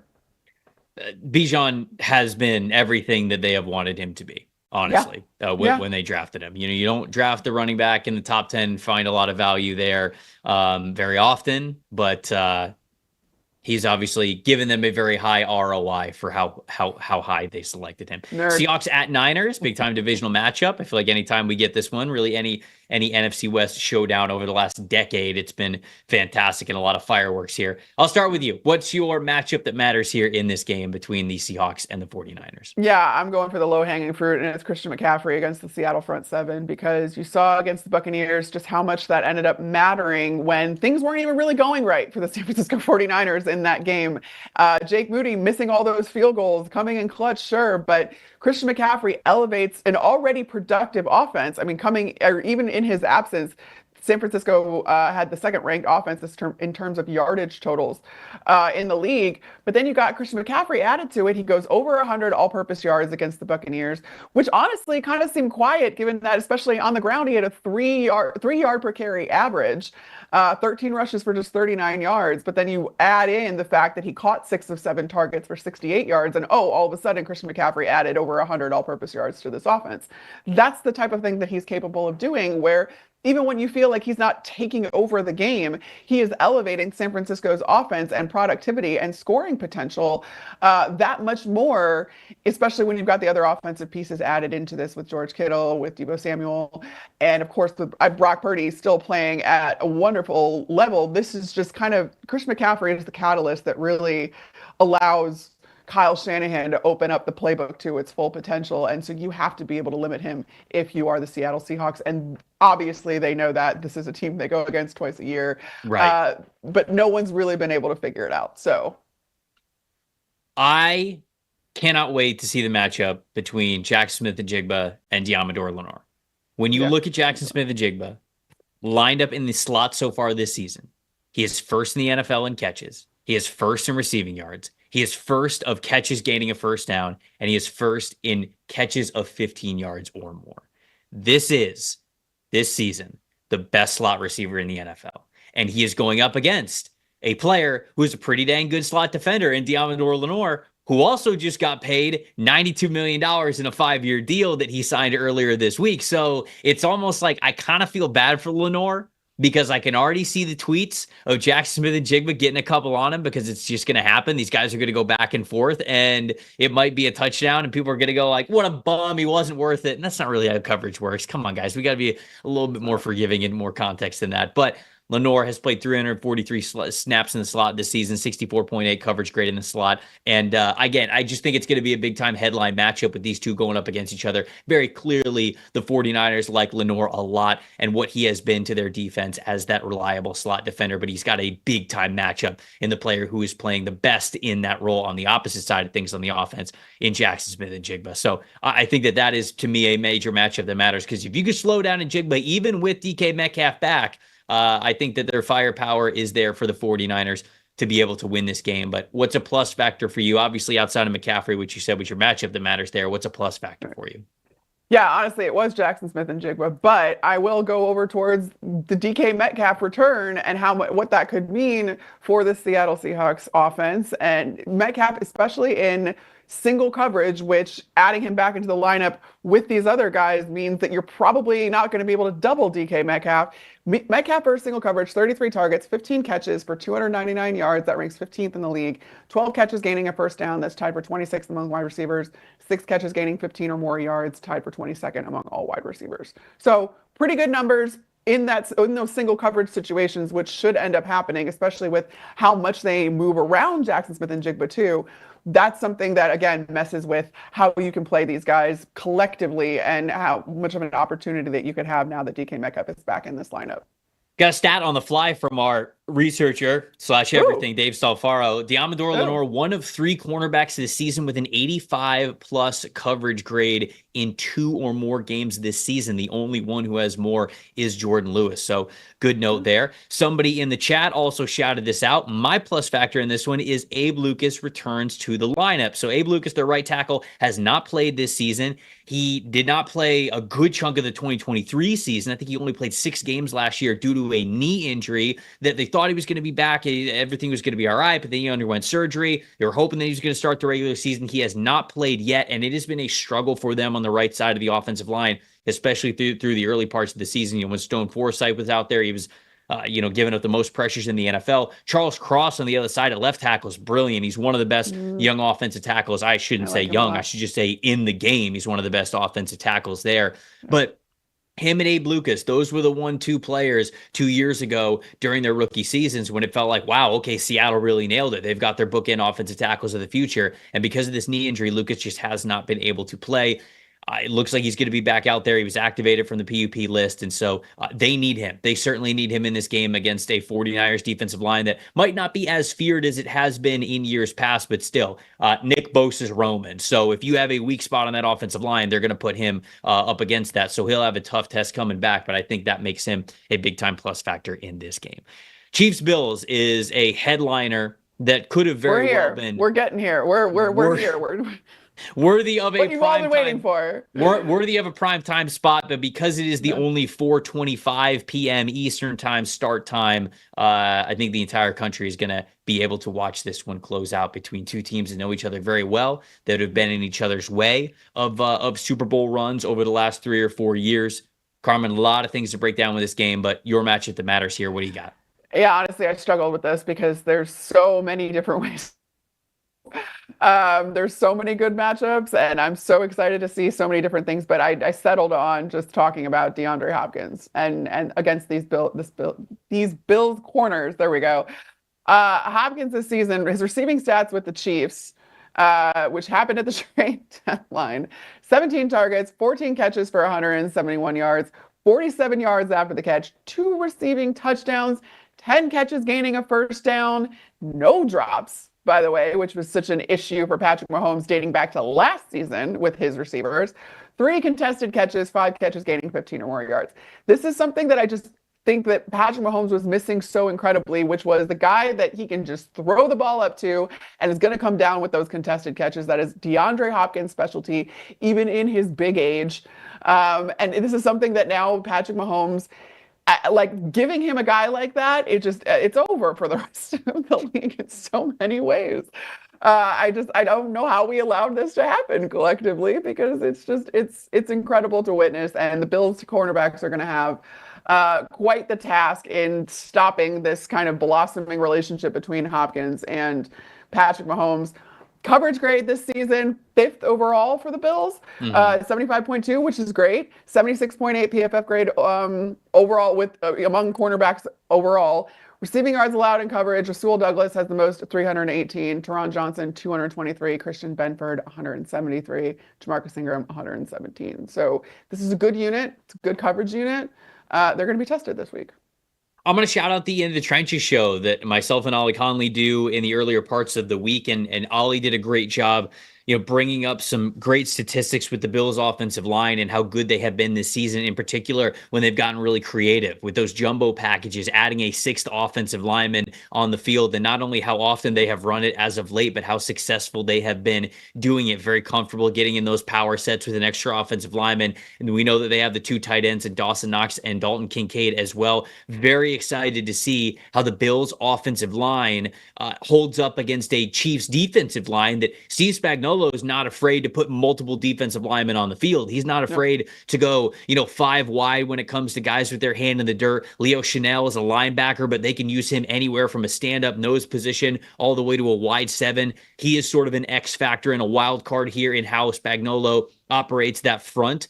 And it's just going to be a chess match all game long between Joe Brady, between what the Buffalo Bills want to do, and between how the Chiefs are going to try to cope with that and how they're going to attack that. Because I think in a lot of ways, the Chiefs like to be the aggressors on the defensive side of the football, but I don't know if the Bills offensive line will give them that luxury. I think it'll be a little bit more of the Bills sort of dictating what's going on because of how fearless they have been to go to much heavier personnel. And not that the Chiefs can't keep up with it, but it'll be a little bit of a counter punch for them more than it will be the first punch thrown from Kansas City like we have seen in the past. So specifically the Bills offensive line and their creativity and their willingness to go to those bigger packages, how the Chiefs sort of mirror that and not let the Buffalo Bills, who to me are one of the most balanced offenses in the NFL. And I think that all starts with, of course, Josh Allen's a major part of this and the weapon that he is in the run and as a passer.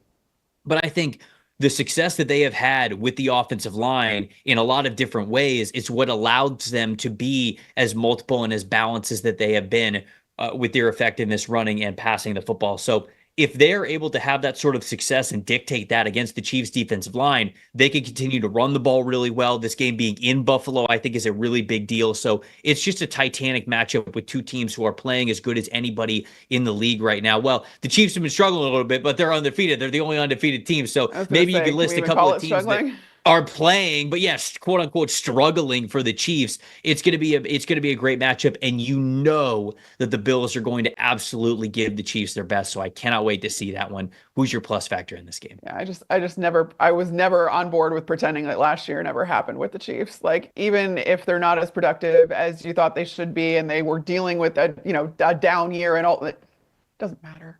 It doesn't matter. But I'm glad that you talked about the Bills offensive line, because they are actually my plus factor here. And it's because of the fact that you talk about those jumbo formations or those jumbo packages that they trot out so often. It's because they realize what happens when Josh Allen gets pressured. It's not pretty a lot of the time. He's got a 46.3 passing grade when under pressure, 60.3 completion rate this season, 60.3% completion rate this season overall. That goes down to 37.8% under pressure, which is second to last in the league. Only Caleb Williams is worse among quarterbacks with at least 100 dropbacks. So that is something that the Bills know very well. They have to protect Josh Allen. They have to give him time. They have to let him, feel safe and protected behind that offensive line, which has done a beautiful job of it. And again, because they aren't afraid to add help to the protection scheme, whether that is as much as another offensive lineman that's attached to the formation, or they are using those 2 tight ends as as an extension of the offensive line. They're very, very good at that because they understand the stakes of, if they don't, they are not allowing their quarterback to be at his best. And that's going to be crucially important against, again, like you're saying, a really good Chiefs defense, a really good Chiefs defensive line, something that's very creative, that can bring pressure from all over. That's not something Spags is afraid to do. So I'm very interested to see how that ends up going. But I think how well this Bills offensive line holds up is the plus factor here. I'm going to echo Dalton Wasserman on the Grades Release show this week and give Greg Rousseau his flowers for how well he has played this year, but particularly as of late, going back to just last week. Rousseau played on 41 of 46 or 41 of 64 snaps last week, 90.1 overall grade for them. When he was on the field, their run defense grade was so much better. Their pressure rate was so much better. He had 2 run stops, 2 pressures in this game, a strip sack. Greg Rousseau, to me, is one of the most underrated players in the NFL right now. And I think the Bills just get credit as a team overall for how well they play together. But without Greg Rousseau on that defensive line, the Bills just straight up would not be having as much success as they are. You can use him in so many different ways. And in particular, in this matchup, there have been struggles with the right tackle spot of the Kansas City Chiefs. Kingsley Suamataia has really struggled, 25.1 pass blocking grade last week. Wanya Morris has been better, but is still not as reliable as you want on the line of scrimmage. And so you have the flexibility to put Greg Rousseau right up against whoever is struggling the most on the Chiefs offensive line. And so to me, he's a major plus factor because he has been the Bills plus factor so far this season and how well they are playing. Love it. Bengals Chargers Sunday Night Football. Bengals, man, desperation mode, as if they weren't in desperation mode before Thursday night, losing by 1 to the Baltimore Ravens. They're sort of in desperation mode, and it's a bad time to be in desperation mode. It's a bad time to travel all the way out to that stadium where if they lost the Super Bowl, sorry, Bengals fans that are listening to this, and going up against a team that is one of the best defenses in the NFL. And I think you see one of the best offenses, certainly one of the best quarterback wide receiver duos in Ja'Marr Chase and Joe Burrow, perhaps T. Higgins. They're getting him back for this game as well. A lot of things to talk about. What's the matchup that matters here for Sunday Night Football, Carmen? Yeah, it's got to be something on the Chargers defense, and I'm going with their defensive line against the Bengals offensive line because you're right. The Chargers have one of the best defenses in the league, the best defense in the league statistically when you're talking about scoring defense in particular. 0 games allowing 20 or more points this season. That's the only NFL team that can say that. Second in EPA per play against. You've got 12.1% touchdown drives allowed. That's first in the league. 23.2 scoring drive rate, that's first in the league. 12 offensive touchdowns allowed, that is the fewest in the league. That is insane to say when we are in double-digit weeks that you have only allowed 12 offensive touchdowns as a defense. It's kind of incredible that then you look at their pressure rate in particular, and they have 144 pressures on the season, which only ranks 23rd. Their leaders in pressures, it's Khalil Mack with 28, and that's something that, again, is I guess a little bit of, if you could say that there's anything lacking in this Chargers defense, it doesn't seem to matter again because you're not scoring points against them. And that's ultimately what matters when we're talking about all of this. But the Bengals offensive line should be able to protect Joe Burrow against this defensive line for LA. I don't know, or in LA for that matter. We're going to have to, that's going to have to be part of it if you're going to allow Joe Burrow to be explosive on offense, to be able to hold the ball a little bit longer, to get it down the field to the guys like Ja'Marr Chase, T. Higgins, hopefully coming back as well. And we're going to see. They are in desperation mode, the Cincinnati Bengals. I want to hold out hope. I've been talking about it all week about how I just refuse to believe that they're really out of the playoff picture, and technically they're not, and they're in the hunt and all of those things. But this has to get going. That game against the Ravens, again, just another heartbreaker where they were so close and it made no sense. The Bengals should have won that game and it didn't happen. So this is one that they have to get against an AFC opponent. For my matchup that matters, I'm going to the Chargers coverage versus Ja'Marr Chase. And obviously you could throw T. Higgins in there, but specifically against Ja'Marr Chase because, we were told like, Joe Burrow, he needs both of these guys. It's so different when both these guys aren't out there. Well, look what happened last week. He was right there. I mean, they were carving him up. It was just an unbelievable performance by these two. It's basically a true manifestation of the we all we got, we all we need chant with Joe Burrow and Ja'Marr Chase out there. So obviously anybody else that's out there, T. Higgins, I'm not just saying this is a cherry on top. He's a lot better than that. But that's sort of how we have to look at this. And when I look at Ja'Marr Chase, there's just not anybody or any defense that could really play a lot of single coverage against him. So the teams that have tried to play single coverage against Ja'Marr Chase, they have been burned for it.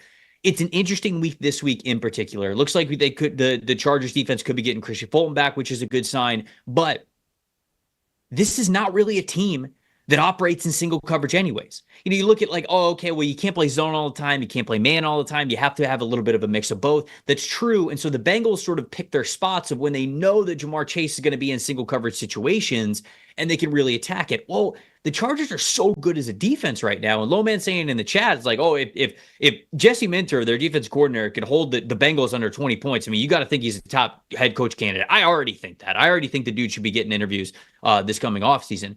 But the Chargers in coverage this season, 72 snaps in single coverage this year. That's the second least in the NFL. They've played 206 coverage snaps in a too high shell, which, a lot of defenses, they have two deep safeties to make you throw underneath and not get beat deep. The third most in the NFL. So when you look at these big shots and these big major plays that we saw the Ravens give up against the Bengals, the Chargers don't really do that. 23 receptions of 15 or more yards. That's sixth best in the NFL for the Chargers defense. It's the sixth least of any team that has given up those passes. And they are sixth least in yards after the catch, which we know that Jamar Chase is also a monster when it comes to yards after the catch. So no matter how you slice it, this is going to be a game where if Joe Burrow and Jamar Chase, and I'll throw T. Higgins in there as well, if they are going to play that top tier high scoring level, it will be their best performance yet, which is saying a lot with how well they have played so far this season.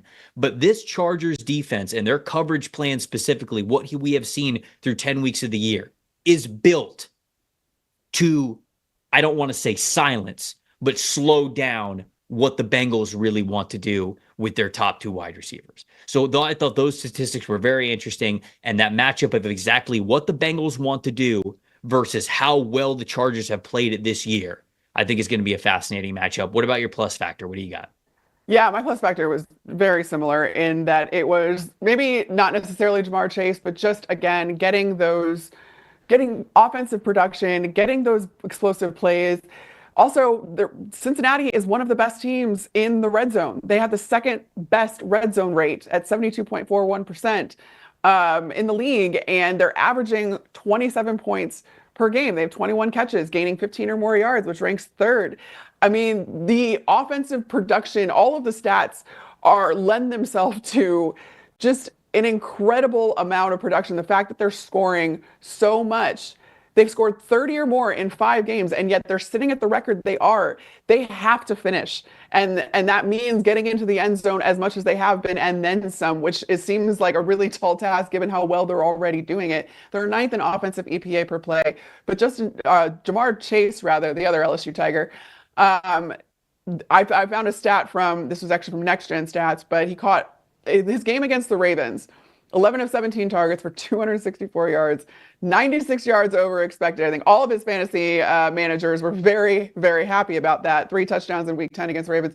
It gives him the 2 highest single game receiving yardage outputs this season, and they both come against the Ravens.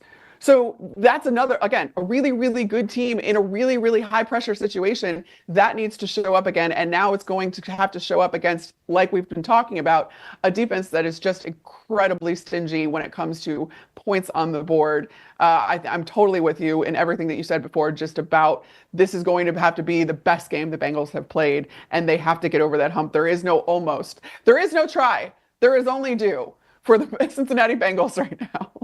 Anybody else go up against Jamar Chase last week in fantasy? Just me? Oh, anybody sorry, else? hon. Anybody else? Yeah, that was not fun. It's not fun to look at your fantasy matchup on Friday morning and go, oh, I'm not winning. Oh, okay, we're not winning. All right, that's great. My plus factor in this one, since we talked a lot about the Bengals offense, the true plus factor here, it's an obvious one, but I'm sorry I have to talk about it, guys. Justin Herbert's been unbelievable, and at the end of the day, for as much as I think the Titanic matchup that people are going to be talking about is the Chargers defense versus the Bengals offense, if the Bengals offense happens to have a little bit more success than maybe we thought that they were going to against Chargers, like let's say they score somewhere in the 20s, the fact of the matter is Justin Herbert's passing the football as good as any quarterback in the NFL right now. Since week 7, 94.4 passing grade. Stupid. 13 big-time throws, 0, count them all, 0 turnover-worthy plays. He is the way that Justin Herbert has been playing as he has gotten more healthy throughout this season.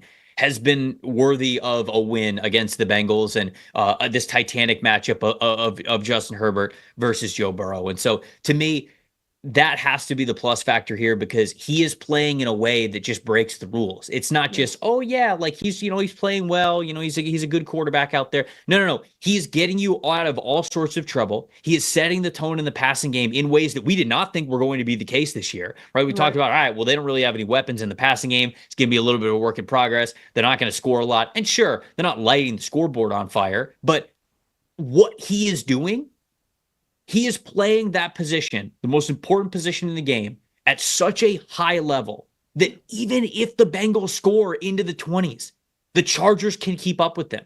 He can win the game. He could score into the 30s. Yeah. This is a really, really tough matchup on paper for the Bengals in a week where they would love to go and get themselves a win, certainly, because they're kind of running out of time and running out of games that they can get wins here to make sure they get in the playoffs. It's not even close to all but over, but this is a tough one, given how well Justin Herbert is playing and how well this defense is playing.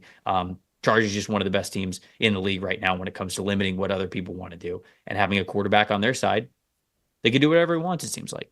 Yep. But Monday Night Football, it's the Houston Texans versus the Dallas Cowboys, a matchup of Texas. Loser has to leave the state, I've been told. The stadium gets bulldozed. The team gets sold. That would be a blessing in disguise for the Dallas Cowboys. I think every fan would be rooting for that if that was the case. You're going to London. You're going to London. No. Here's what it is. Loser has to put up curtains over the windows that blind their players mid-game. There you go. I was gonna say, like, demolishing AT&T and selling the team would, I think, is like on the Christmas wish list of most Dallas Cowboys. What's your matchup that matters? Because, I should say, other than. Well, no, we don't need it. Okay, all right. The Cowboys against the Sun? No, it's not the curtains versus the windows because we don't have it in this one. See, Jerry knew all along. If you have primetime games every single week, Carmen, the thing is that you don't have to worry about it, and that's what Jerry knew all along. That's true, especially we're late in the year, so there's no chance of there being sun by the time this thing kicks off. Holy cow! I hate falling back for time. Truly hate it. I'm out here and it's dark by 5:45. I still got work to do. Yeah. And my body's like, nah, it's couch time. Nah, we're watching TV. That's what we're doing. See, that's why I kind of love it because I just like being cozy. And I get to be cozy now. My work day isn't over by the time the sun goes down. That's the hard part. Is like, yes. Anyways, I'm ready for bed. But no, in Dallas, Central Time Zone, this game is going to kick off in the 7:00 hour, and there will not be sun by then. And no, that's not my matchup that matters. The matchup that matters is the only one that matters when it talks about the Dallas Cowboys, and it's what you can do against CeeDee Lamb, or if CeeDee Lamb can do anything seemingly on his own, because you don't have Dak Prescott anymore. We haven't seen any sort of inkling that Trey Lance is factoring into any of this. Even though I feel like you should figure out I don't know, Cooper Rush, CeeDee Lamb. CeeDee Lamb is responsible for most of this offense. That was the case with Dak in there. And he's got 59 catches for 681 yards, 90 targets already, 293 yards after the catch, 4 receiving touchdowns, 30 catches gaining a first down. On and on and on. This is the Dallas Cowboys offensive production, because while Rico Dowdle has started to run the football a little bit better, this is not the case. I think a lot of people read, I guess, Jerry Jones, coming into this when Dak went down, it was like, well, we believe in Cooper Rush. We went 5-1 with him last time he had to come in and play for Dak. It's like, okay, well, you had a lot of other things on that offense that you now no longer have, including a robust rushing attack when Cooper Rush was last in here. And now you see the consequences of your inaction, which was to not go out and add anything more to this offense, to not really reset the skill positions at all, which I argued till I was blue in the face that Dak did not have enough on this offense to really be a threat this year. And now you're going to put a backup in there, and literally, it's CeeDee Lamb trying to do this against the world. Texans CBs in coverage this year, they rank 8th in coverage grade, 71.8. And their receiving yards allowed, Jalen Petrie, 353, leads the team in that. Kamari Lassiter, 284. Derek Stingley Jr., one of the best corners that we've seen, 244 yards, and D'Angelo Rose 74. So you've got a really good kind of corner unit, corner rotation in Houston. And you're not even going to need all of them because all you need to go up against is CeeDee Lamb, and you can afford to double him till the cows come home. And I expect them to do that. Yeah. So I'm just processing a lot of what you said because it's very true. I'm glad that you guys gave Rico Dowdle his due because he has been running the ball better. Connor and I did a Fix Your Franchise episode on NFLSE, and I talked about like, okay, Rico Dowdle is a free agent. It's not like you got to bring him back. I think that they probably would bring him back, and I was probably harsh when saying that the run game was just not going to involve him whatsoever moving forward. He has been better. I do want to give him his flowers there, but you were totally right about your assessment with the Cowboys. Now, this matchup, it looks like it should be an easy dub for the Texans, right? Nico Collins is coming back. The Texans are just a better football team. I think the vibes are better. It was just a last-second loss versus the Lions, but you almost beat the Lions right there last week. But the reason why you didn't, and something that has to be better for this Texans team starting this week, is second half scoring. Over the last month, okay, the last 4 games that the Texans have played, Packers, 3 points in the second half. Colts, 6 points in the second half. Jets, 6 points in the second half. Lions, 0 points in the second half. Will Kunkel had that information. I found him. I got that from him on Twitter. The second half offense with Bobby Slowick, and my matchup that matters is just Bobby Slowick and the Texans offense versus the second half, because you have to be so much better of a second half football team. I mean, when you even look at last week, Jared Goff threw 5 interceptions in that game. A couple of those turnovers were in the second half. 0 points off of turnovers in that game. So, like, I know they had a chance where they got into field goal range and Ka'imi Fairbairn missed a field goal. Like, okay, like that's sort of in theory, but if he hits that, it's still just 3. It's got to be a better offense than that. And I think it gets better with Nico Collins out there and all of that, but it has to be so much better for them in the second half. They cannot just be a first half team. The adjustments really matter. And unfortunately, when you start stacking up as many games as they have, where you are not scoring in the second half, it stops becoming they just had our number in the second half. We just didn't execute the way that we needed to. And now you go, okay, are you not adjusting the way that you need to when you get to halftime? And I think that that's just the thing that the Texans have to go out and prove. I'm not saying that we have played enough games to say, yeah, they have a major second half issue. They have a major adjustment issue. But this is a game where you would like to certainly put those whispers to rest and say, no, we're fine. We're good. And get yourself in the end zone when it comes to the second half of this football game. So that's the thing that I'm looking forward to the most, because the Texans were up big on the Lions. And it didn't matter, because if you don't keep your foot on the gas and we score 0 points in the second half, teams will sneak up on you. And you can lose games that you thought that you were going to win, certainly when the halftime horn hit. What's your plus factor in this game? It's got to be Nico Collins. Yeah, I asked you first, because if you didn't say Nico, I was going to have to say Nico. So yes. I was going to make sure one of us has to talk about Nico Collins. Please allow me. I do think that that's going to help exactly with what you were talking about, though, which is why I'm glad that we're talking about it in this order. Is you look at the production that Nico Collins brought and the confidence that he has from CJ Stroud. This is the stat that got me. It's that Nico Collins has 18 catches, gaining 15 or more yards, which is 6 more than any other Texan, and he hasn't played since October 6th. He only played in 5 games. He's so good. He's so good. He's so good. Yeah. And him and CJ Stroud together are so good. And when you lose a guy like that, when you lose that threat on your offense, then defenses can really start to hone in on the other aspects of your offense that they're scared that they need to contend with. And Nico Collins just stretches the field and really puts stress on, again, every level of a defense to try and figure out how to contend with that. And that opens up so much for your offense and what you want to do offensively. And we've seen what it looks like when all of these guys are healthy between Nico and Tank. And now you have Stephon Diggs. This is something that, again, he's the missing piece right now for this Houston Texans offense. And he should be coming back for this game. And that should spell so much more success for everyone on that offense. And hopefully then, again, like you were talking about, more second half scoring.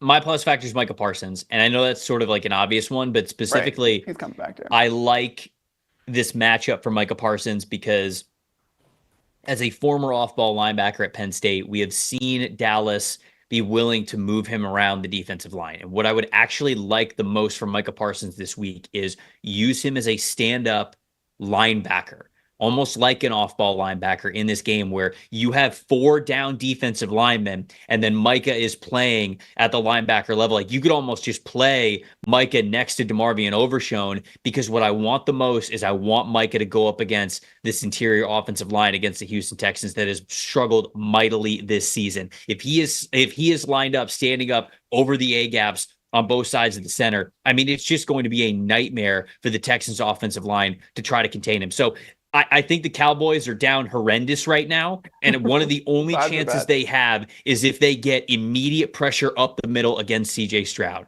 So this is kind of a fun one because CJ Stroud and Micah Parsons like did a ton of, content, like video and podcast content this past off season. So it's like these two guys obviously know each other very, very well. And I think Micah has the chance to terrorize CJ Stroud a little bit in this game. Yeah. But if that is how they do it. So to me, the plus factor is not. That's a good little X factor, is the fact that they go again, like they love talking to each other on their little podcast and like doing chirping back and forth. And there's a little bit of extra motivation there. I do also want to clarify, because I don't think I said it right. When I was talking about Stephon Diggs being in the offense, I realized obviously he's not playing right now. Right. Earlier in the season, we saw what that could look like between all of those guys being out there. And now you're down a couple of those guys. But now if you get Tank Dell and Nico Collins back, I just wanted to clarify that. I didn't want anybody to come for me. I know Stephon. No, it was good. No, it was good. That's like on PTI when they get to the end of the show and they're like, all right, where we mess up, and then we didn't even have to get to that point. You caught yourself on it, so Tony Reale didn't have to come in and tell you where you messed up. Tell you where I know exactly. I was talking about earlier in the season when we saw all these guys out there. So appreciate everybody watching and listening to the show, getting in on a chat. This was a very fun one. We had a lot of fun games to break down. Hopefully you guys enjoyed that. If you loved some of the PFF statistics that you heard in this show, you can see them for yourself by going to get a PFF Plus subscription, pff.com, or just subscribe.pff.com. That'll take you right there. You can check out all those stats, plus so much more. The fantasy football tools, the NFL draft tools that we have with the mock draft simulator, the fully unlocked mock draft simulator, the draft guide when it comes out, the free agency tools, everything. It's not just an in-season thing. This subscription will make you a better football fan all year long. For Carmen Vitali, I'm Trevor Sikkema, saying thank you guys so much for watching this Week 11 preview. We will be back same time next week to preview Week 12. We will see you guys then. Thanks for watching.